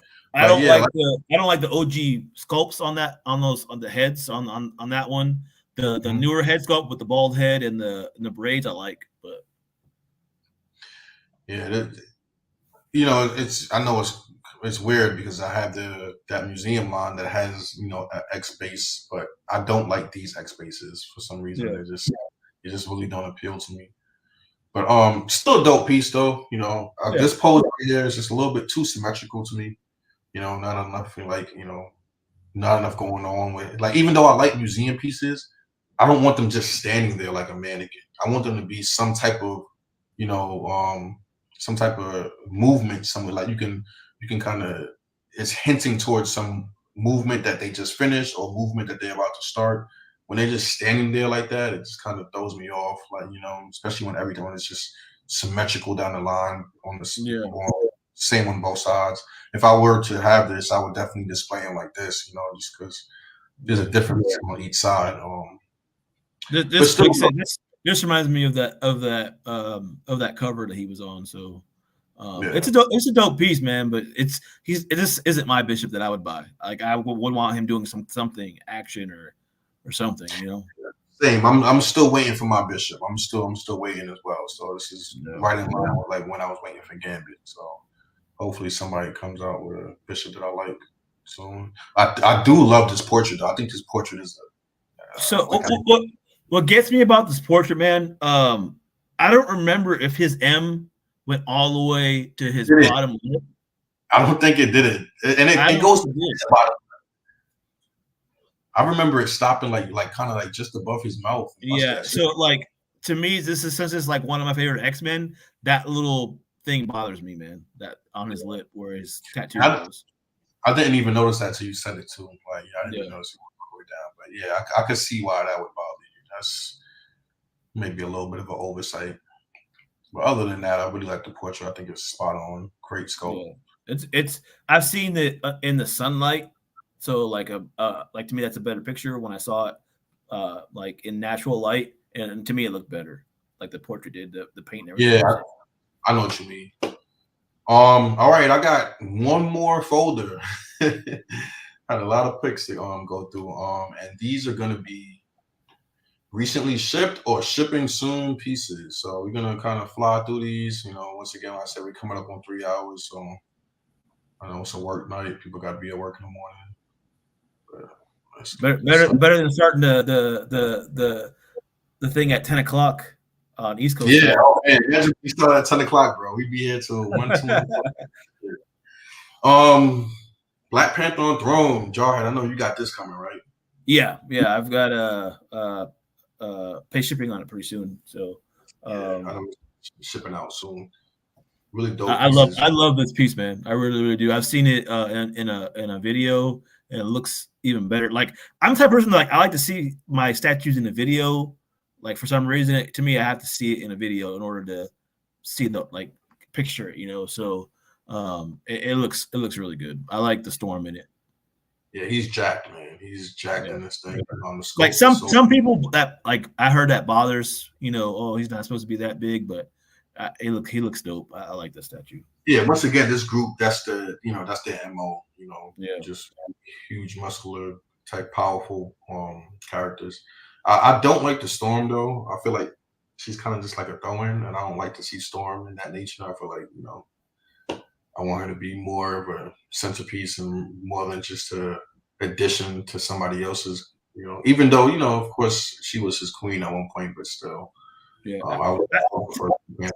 To me, the statue is, I won't say majestic, but like classy. Like, I don't know how to explain it, but it's very, like, a very classy statue, if that makes sense. No, yeah, I get what you're saying. I do like it better than PCS's Black Panther on Throne. Yeah, it's way better than that one, in my opinion. And then here's the back of the throne. All right, another piece that's going to be shipping soon, and another piece that I know Jarhead has on PO, right? Yep, I've got this one inbound already. Yep. This was one of the first custom statues I saw when I first started collecting, and I really liked it. And I thought about pre-ordering it, but I kind of decided against that. But really dope take on Cable. You don't see too many people doing the arm like this, but the wiring, the different colors. So, bro, what really got me about this was that gun, dude. Like, it reminds me of that scene in Terminator where he's got the Gatling gun. Okay, yeah, definitely. I can see the inspiration coming from that. Yeah, it's a dope piece. Yeah, shipping soon. A lot of collectors. Big. Two boxes. Damn, it doesn't even look. Yeah, I seen video, the assembly video for it. It's huge. The base alone is big. Yeah, this is a dope piece, man. I like it a lot. This group, they take a lot of liberties, like they'll sweet things. Like I said, it's like that. It's like XM. They modernize, or they put their own spin on it. Yeah, exactly. A little different angle there. Yeah, not a big fan of it. And the gun and on the where it's firing from lights up. His eyes light up. The base lights up. Okay. So. Yeah, love this sculpt. This portrait is dope. What I like about it is, like, you can see the motion, like he's swinging over, and you can see his hair moving along with that motion. Yeah, that's dope. I see what you mean. Yeah. Like he's kind of spraying the crowd or something. Yeah, like you can see, like, the cape is moving in that same direction, like he's turning the gun, and it's like a quick turn. Okay. Yep. All right. Of course, another piece that Jarhead has on order with. Damn, Jarhead is just. I sold this piece, man. I sold the. Oh yeah. You did sell it. Okay. For the Colossus, I did have this coming though. But yep, highly anticipated by a lot of collectors. It's one of those. All three of these were the same group, so just shows you the variety that they have. But monster piece, really dope. Once again, the modernized versions of both characters. Yeah, it speaks for itself. Just a really killer piece. A lot of collectors are really anticipating this showing up in their collections, and can't blame them. I mean, just look at the size of Juggernaut's arm. That is ridiculous. That is crazy. Kitty, they did really did good job on Kitty Pryde too. Like the on her, it's really good. She wasn't just a throw-in into the statue. You could tell they put the same amount of effort into. I wish I should have gotten a picture of her, but yeah, I know after her portrait is really dope. Everything about her is like, That's probably the best made Kitty Pryde that I've seen. I think so as well. It definitely is. It definitely is the best made Kitty Pryde. Yep. And then of course this is the exclusive version with a tattooed torso, Juggernaut, which never made sense to me. So this is kind of hate it or love it. Collectors yeah. of it. Oh, they like the idea, or they just hate it. So I'm not a big fan of it. But it's still dope nonetheless. You know, it's an exclusive option, so you're not obligated to it. But yeah, that's gonna be. I mean, all of these pieces should be shipping just after Chinese New Year. You know, so either they started shipping just before Chinese New Year, or they're gonna start shipping right after Chinese New Year. Yeah, that's the cutoff is the Chinese New Year. So yep, it's a nice little break that we all need with the custom world, because you know it comes hard and fast sometimes. Pause. And this is a Black Panther that I have on PO that actually started shipping like 2 weeks ago. So yeah, I love this piece, man. It comes with a bunch of portrait swap outs, for each arm, and 2 separate bases and 2 torsos. So the permutations on the how you can present this piece is just, it's limitless. I don't have all of them here, but I'll show a few. I think I have all the portraits. You know, you can have an arm without the shield. The detail in the suit is ridiculous. Like, that is just amazing. It's another jacked Black Panther. Yeah, exactly. All that detail all throughout his mask, everywhere. His eyes green. The pose kind of reminds me of another one that's coming out soon too. Oh yeah, I know which one you're talking about. The one that he's holding a spear up too. Yep. I think that one just got the renders just came out though. I think it's gonna be a while before that starts to ship. Yeah. I love this Chadwick Boseman portrait. Spot on. Usually when, you know, custom groups tend to do portraits of real life actors, it's not great, but I had a custom Black Panther, man, and they did. I remember they had a custom Chadwick Boseman portrait on it, and it was so good. Like, I don't even know, like to me when I got that in, and you know, it just, to me, like, customs have come a long way. I was like, man, this doesn't look like from a custom group. This looks like from a total license group, and it was really good, dude. Yeah. What I like about this portrait is the texturing and the hair. Like, you know, of course, the black hair has that kink to it, and you know, some groups just try to, you know, take the shortcut out and easy way out. Yeah, exactly. They don't try to attempt to get the texture right, and you know, this group said, "Nah, we're gonna make sure that we have it the right way," and this is amazing to me. So, love that. From another angle here, really dope. He has 2 different Black Panther masks. So we got this one here, then we have this one. That one's different. That one's kind of different. Like, his ears are down. Yeah, it's more cat-like kind of. Yeah. Really, I like both of them. I'm going to be displaying both of them when it comes in. I like that one. Ooh, I like that too. And we have a comic portrait. So you can just I think it's 5 portraits actually, because there's a portrait without the markings on the face for the comic portrait. So it's 5. When I see that, I think of the Marvel Universe now. All I hear is Mbappe. Yeah, you can see the fierceness in his face, man. You can hear it. Yup. I love this piece, man. I can't wait till it arrives.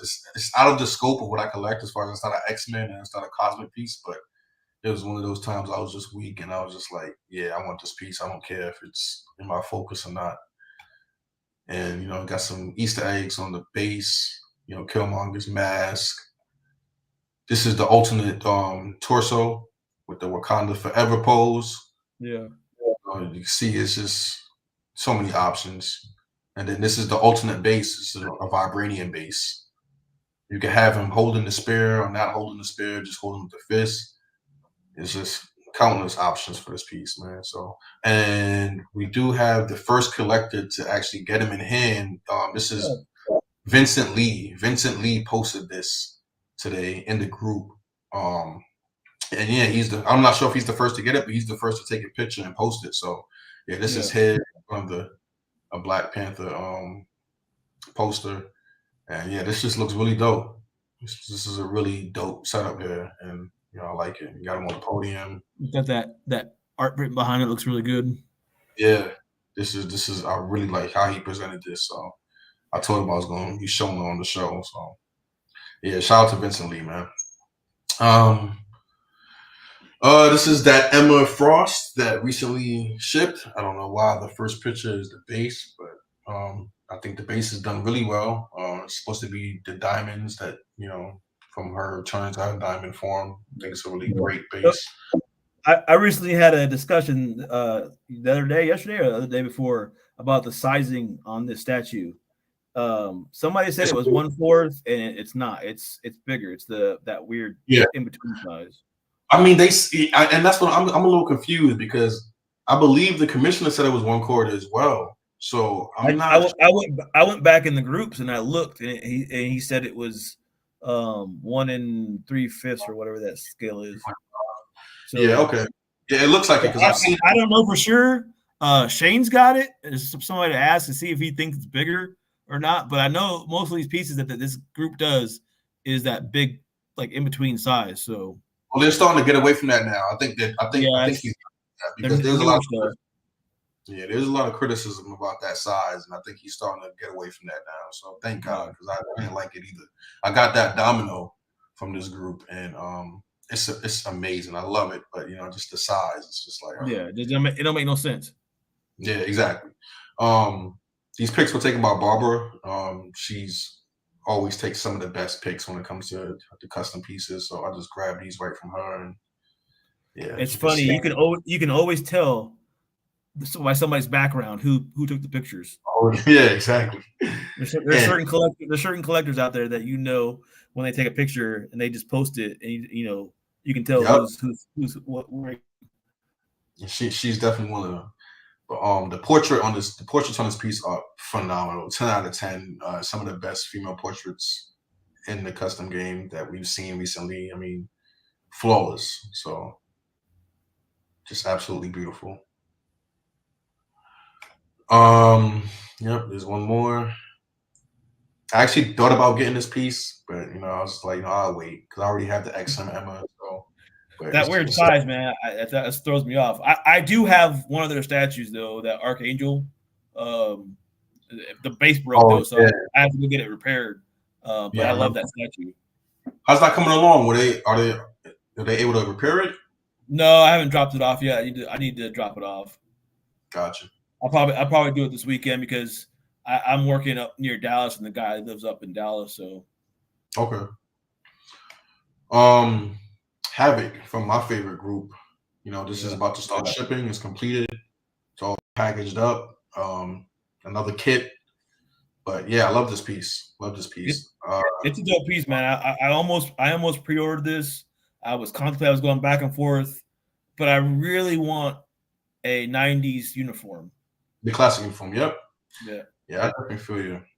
I love these transparent rings that display his powers. That's gonna be so dope. I'm gonna get them painted in a light up paint. This is printed by Onage, so immaculate print. You can see how crisp it is. I just love it. It looks amazing, man. I'm so happy about that this is coming soon. That's the back. Look at the back. Musculature. Love that.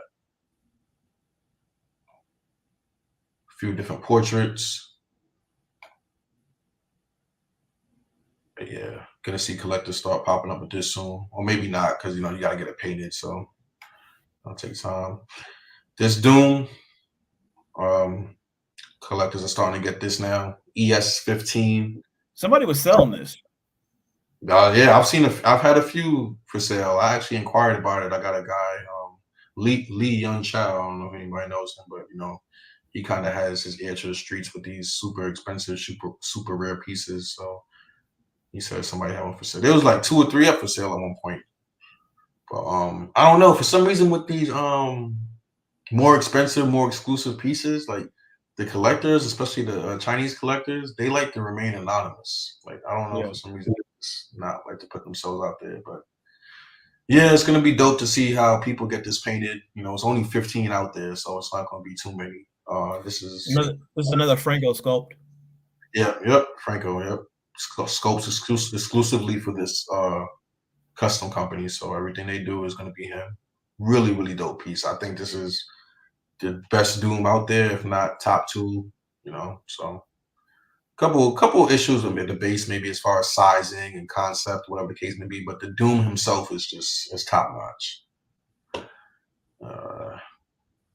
The Wolverine I showed earlier, part of that line, is going to be shipping soon. Yeah. This is a so this is one of the other portraits that I mentioned that he has, and not that lip biting portrait. This has a lot of different styles as well. A lot of different but I know you said you don't like the Wolverine, right? I don't. It's all right, man. It's not for me. Like I want to see my Wolverine doing something. I don't know. Like I'm not a really big museum guy. You know, I do like them occasionally. I do like the museum pieces. I don't know. To me, Wolverine should be kicking ass or something. I don't know. Nah, yeah, I feel you. He is short. Like you can tell he's a short dude in this. Yeah, I like that this piece captures his accurate height. I don't like that. The only thing I like about this piece is the belt buckle. I wish it was the X, but I can deal with that. The back has a nice scope, nice musculature. I really like that a lot. This is a pose I like. Magic from the same group that did the Emma. This is pics from I'm not sure whose pics these are. Jason, the X-Men collector Jason Clendersing, I think his name is. But yeah, this is another really dope recent piece that they released. Excellent portrait, just all around, just a dope piece. This is a screenshot I captured from Jerry's shorts from Collective Mind. Shout out to Collective Mind. He posts a lot of shorts, and he managed to make a pose where she's actually dual wielding her swords, which I thought was really dope. That you don't see any pictures of that because I don't think it's meant to be that way, but I thought it was really, really dope how you could set up holding both swords. Yeah, what you think about this Magic? It's a good piece, man. Again, it's that weird sizing. I thought this was actually 1/4 though. I thought this was it's that weird sizing. As far as I know, I mean, if somebody wants to correct me, somebody else what? I said if somebody wants to correct me, that it's fine. But I swore this is a bigger size because I know the Storm is the Storm is a 1 3/5 too. Yeah, the Storm definitely is. She's huge. I saw this Magic next to the XM Magic though, and they were the same exact size. I don't know. I don't know why they would do that because it's a line. I don't know why they would make one bigger than the other. You know. Yeah, this guy Arch, he's on the tear tonight, man. He had to. He's Kristen in our first show with all his all his antics. But thank you, Arch. I appreciate that. Yeah, let's continue. This is Tommy Lane. Shout out to Tommy Lane. He puts up a lot of pics in the group. This is his. I see him a lot in the group posting pics. So yeah, he's a really, really cool guy. Yeah, this is his. This is a Sinister that just recently shipped by one of the more longer established groups. I think this Sinister is cool. Has a lot of dope poses. I like the costume he's wearing. I'm not big on the paint I'm not really fond of it or the portraits. There's a better one coming out soon that I know. So like I have that one on pre-order. Yeah, I'm not really interested in this Sinister at all. Yeah, same. It's still really dope though. I like the clone babies, the Cable and the Nightcrawler. I think that's a dope concept. I like the base overall as well. But Sinister is cool. The portrait just doesn't do it for me. The portrait was low off to me, but it's still cool. But yeah, collectors are starting to get these in. I think B Mother Reviews, he actually got this in recently and posted it. Yeah, it was a cool picture he did. Yeah, definitely was. But yeah, this guy's out there now. He has a lot of different poses with his arms. So Also, the Sinister that that you just mentioned that I have on PO has a lot of different options as well. So, yeah, you'll start seeing a lot of pictures of this one as well soon. There we go, more different poses. Here's that Kingpin versus Spidey from the same group that's doing the Spidey versus Lizard. This is their line with Caleb, and as you mentioned earlier, this is just amazing. Like, I haven't seen this type of flipping over somebody before, so hmm this is nice. This is how you picture Spidey. This yeah. is And I really like the one I did before this with the Rhino, them fighting in the street. I like yep. that one too. But yeah, I really like this a lot. This line is really shaping up really nice. Kingpin's ripping that webbing off. The webbing is done really well.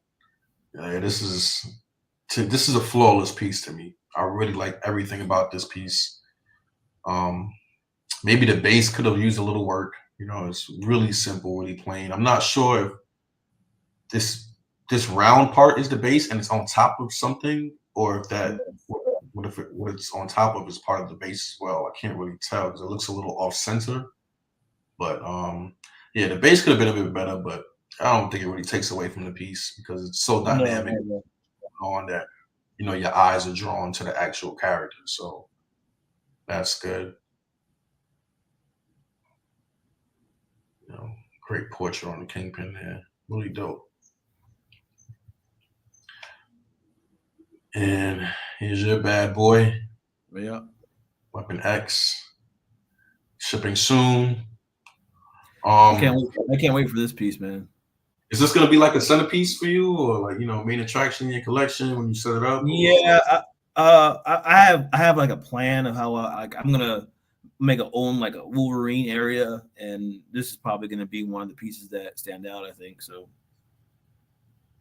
Okay, I really like the piece a lot too. The only thing that I feel like was a miss, which I know he was working on, but I wish that the tank had some type of fluid in there, or maybe illusion of fluid. So yeah. I know he said that putting resin in there would just make it way too heavy, and, but I just wish maybe even up against the glass, maybe there was a thin layer that wrapped around inside the glass. That Yeah, but then you wouldn't be able to see him as clear through it. So like exactly, that's true. Yeah, so, yeah. And when you think about those things, you understand why it took so long for it to hit. Because he tried a lot of different things with the statue, so yeah, exactly. It worked, so. But kudos to him for even getting this far, and that's the only issue I have with it. It's not even an issue. It's just like, hey, I would have liked to see that, but the light up. There's been a lot of talk about this statue in the custom communities and stuff. So oh yeah, I mean, this group in general just has some of the most talked about pieces, period, in the statue community. So kudos to them. The light up in this statue is amazing though. Like, oh man, you could get that little dope remote, and you could you could do whatever you want, RGB lighting, or like it's crazy. Like when I saw that video, I was like, damn, that is so dope. How many different like lighting effects you could put on there. So yeah, and the bottom of the tank is reflective too, so it reflects the light. So yeah, so the light kind of simulates the there being some fluid in there, depending on what kind of color you want to use, whatever, so you can kind of get away with that.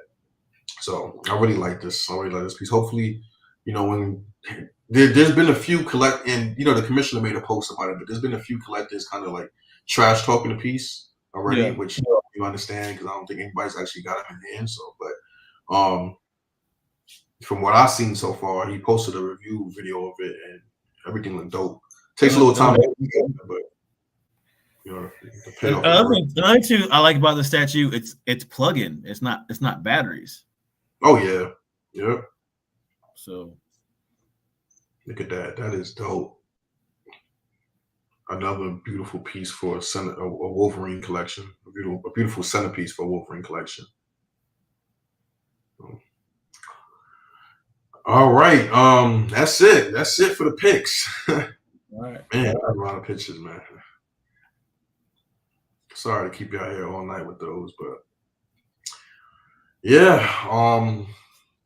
that wraps it up for picks. Probably gonna wrap up here just a couple minutes. You got any last words for the viewers, my guy? Any more questions we got before we take off, or anything you guys want to know about customs? And I saw Cypher. He asked about, are we gonna show any more DC pictures, or we're all just all Marvel? No, we'll show DC picks, man. It's been a heavy Marvel last couple months, it seems. To be honest, with the comic book custom statue community, it's dominated by Marvel. To be honest, it's really dominated by Marvel. For some reason, custom companies don't focus too heavy on DC. Of course, there are, not a lot, but there's a good amount of DC statues out there. But in the scope of the pictures that I was showing today, as far as recently shipped, recent reveals, and recent updates, there haven't really been any DC statues that fall into those DC custom statues that fall into those categories. So, that's why we didn't really see much of those. But that Scar Batman, where he has the cape and he's holding his back. I don't know if you know that custom piece. That's a really dope. Yeah, there's a couple of custom pieces, DC pieces I can think of. Shane's asking about Star Wars groups. I know there's a lot of custom Star Wars groups. I'm not in any. I do like Star Wars. There is a group that does Star Wars stuff that I'm in. I think you're in it too, Shane. The one where they're fighting on the where Anakin and what's his face are fighting. Oh, yeah. That's a dope piece. Yeah, that's a dope piece. But we'll throw some Star Wars stuff in here, man. If I mean, and you're always welcome to come on the show too and throw whatever on if you want. Yeah, Shane, definitely. I know you got your feet in a couple channels already, but if you want to ever come on and highlight some Star Wars customs, welcome. You're welcome, more than welcome, man. So, and we got Ant with a question. Last one, do y'all have a custom piece you missed on or you wish you could have grabbed? Mine was WP Magneto. How about you? I can't think of one. I've got three in the top of my head right now. The Wolverine where he's fighting Wendigo. That's like my favorite piece of all time. The expensive one, not the newer one, the expensive one. Okay, yeah. The one where he's standing on top of Wendigo. That's a super girl right there. That's like that's Wolverine statue right there. That's my piece right there, man. If I ever could get one, that'd be it. But then I also there's the old school X-Men versus Sentinel pieces that I would love to own one day. The Iceman, the Cyclops. I don't really care for the Rogue one with her face like that, but I would even collect the Rogue. Like those are all the pieces that I would love to have one day. Yeah. For me, I can't really think of any. I've kind of really, like I said, when I first started collecting, even up until a year afterwards, I was really on a tear and I was buying a lot of the highly sought after pieces and expensive pieces. So I pretty much got everything I wanted. One piece would be the classic Magneto versus Sentinel from that same X-Men versus Sentinel line. Yeah. But it's funny because I actually have it. It's actually in this box right here, but it's a kit. And it's a very funny story with it. I'm actually gonna have to ship it back to somebody, ship it back to actually Todd, because it wasn't supposed to be a kit. I purchased it's unopened and I purchased it as a painted statue, and then when I got it, it was a kit. So, I hit up the seller. I'm like, hey, this is a kit, and he had bought it from Todd, and we went through a whole bunch of stuff. Everybody made it right, but long story short, I have to just ship it back. So I technically don't have it. So I would like to own that piece one day. That's the only one I can really think of. Of course, you know the story, right? You already know. It's a very rare statue to come by in the market. So, yeah, unfortunately, a little mishap. Cypher's asking, so can we reach out to you guys if we see a custom statue we're interested in. Yeah, we already covered that earlier in the show. But yeah, man, if you are interested in something that you see and you're really interested in it, you can contact one of us. And we're also in that. We also have a Facebook group. You can ask that in the Facebook group too. But yeah, you can contact us. I mean, I don't mind if I know where it's at, I'll point you in the right direction for sure. Yeah, definitely, man. Same here. I mean, people already hit me up, so I don't mind helping people out just because people help me out. So I'm trying to pay it forward.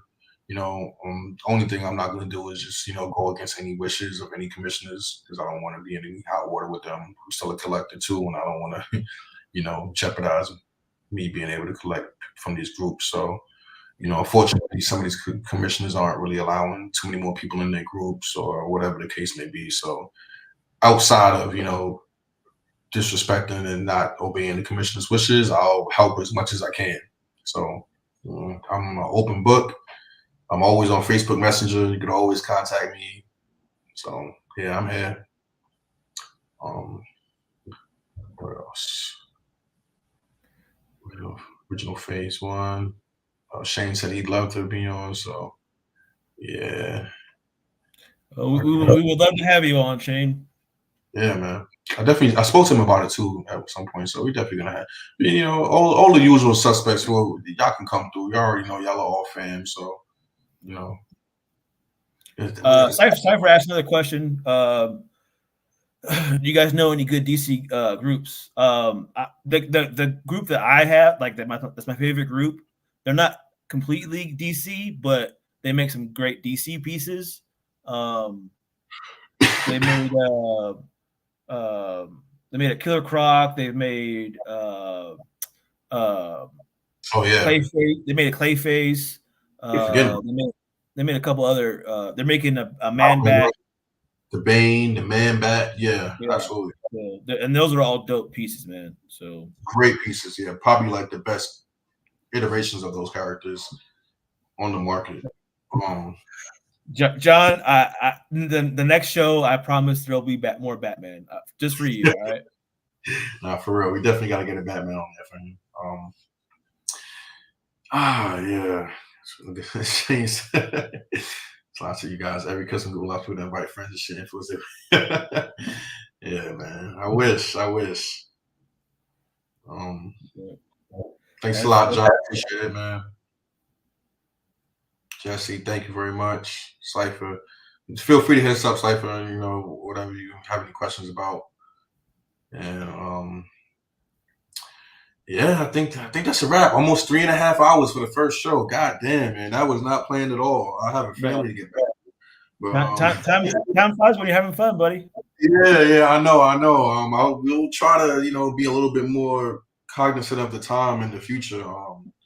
3.5 to 4 hour shows is definitely not going to be the norm. So, but yeah, I had a great time. This is good though. We got a lot of information out. We got a lot of pictures out for our first show. I think we did a pretty good job. I don't know about you guys, but I had fun talking statues, man. So yeah, absolutely. Yeah, I can really stay here all night, but I just. I got a girl, got a job, got all those life things, So it's really her fault since she bought your first statue. So I know, right? You just tell her, hey, this is your fault. I remind her all the time. Every time she starts complaining about it, I'm like, hey, this is your fault. I was okay with Hot Toy. You wanted to buy me a statue, so but yeah, man. Look forward to the coming weeks and sharing more information with you guys, having y'all on the show. Talking about these new statues. If you guys got customs that are coming in, you can unbox them on the show. If you guys want to get on the show and have a topic about something or whatever, our door is always open, as they say. So whatever. Yeah, man, this is kind of surreal coming to this point now. We're having our own podcast after just being relatively new collectors. So it's still can't believe it. So, but. I appreciate everybody in the community that's supporting us, that's helped us out, and just man, this has been a great time tonight, man. Yep. Appreciate you, Joe, getting me to this point too, man. Because if it was left to myself, I wouldn't be doing a podcast till Lord knows when. So yeah, you could sit there and push stuff off for a long time, man. You just got to do it. Yeah, definitely. But I think we're gonna wrap it up here. Yeah, thanks everybody for coming through. Thanks for the Thank you, support. guys. Peace out, man. Everybody have a good night. God bless. All right. Take it easy, guys.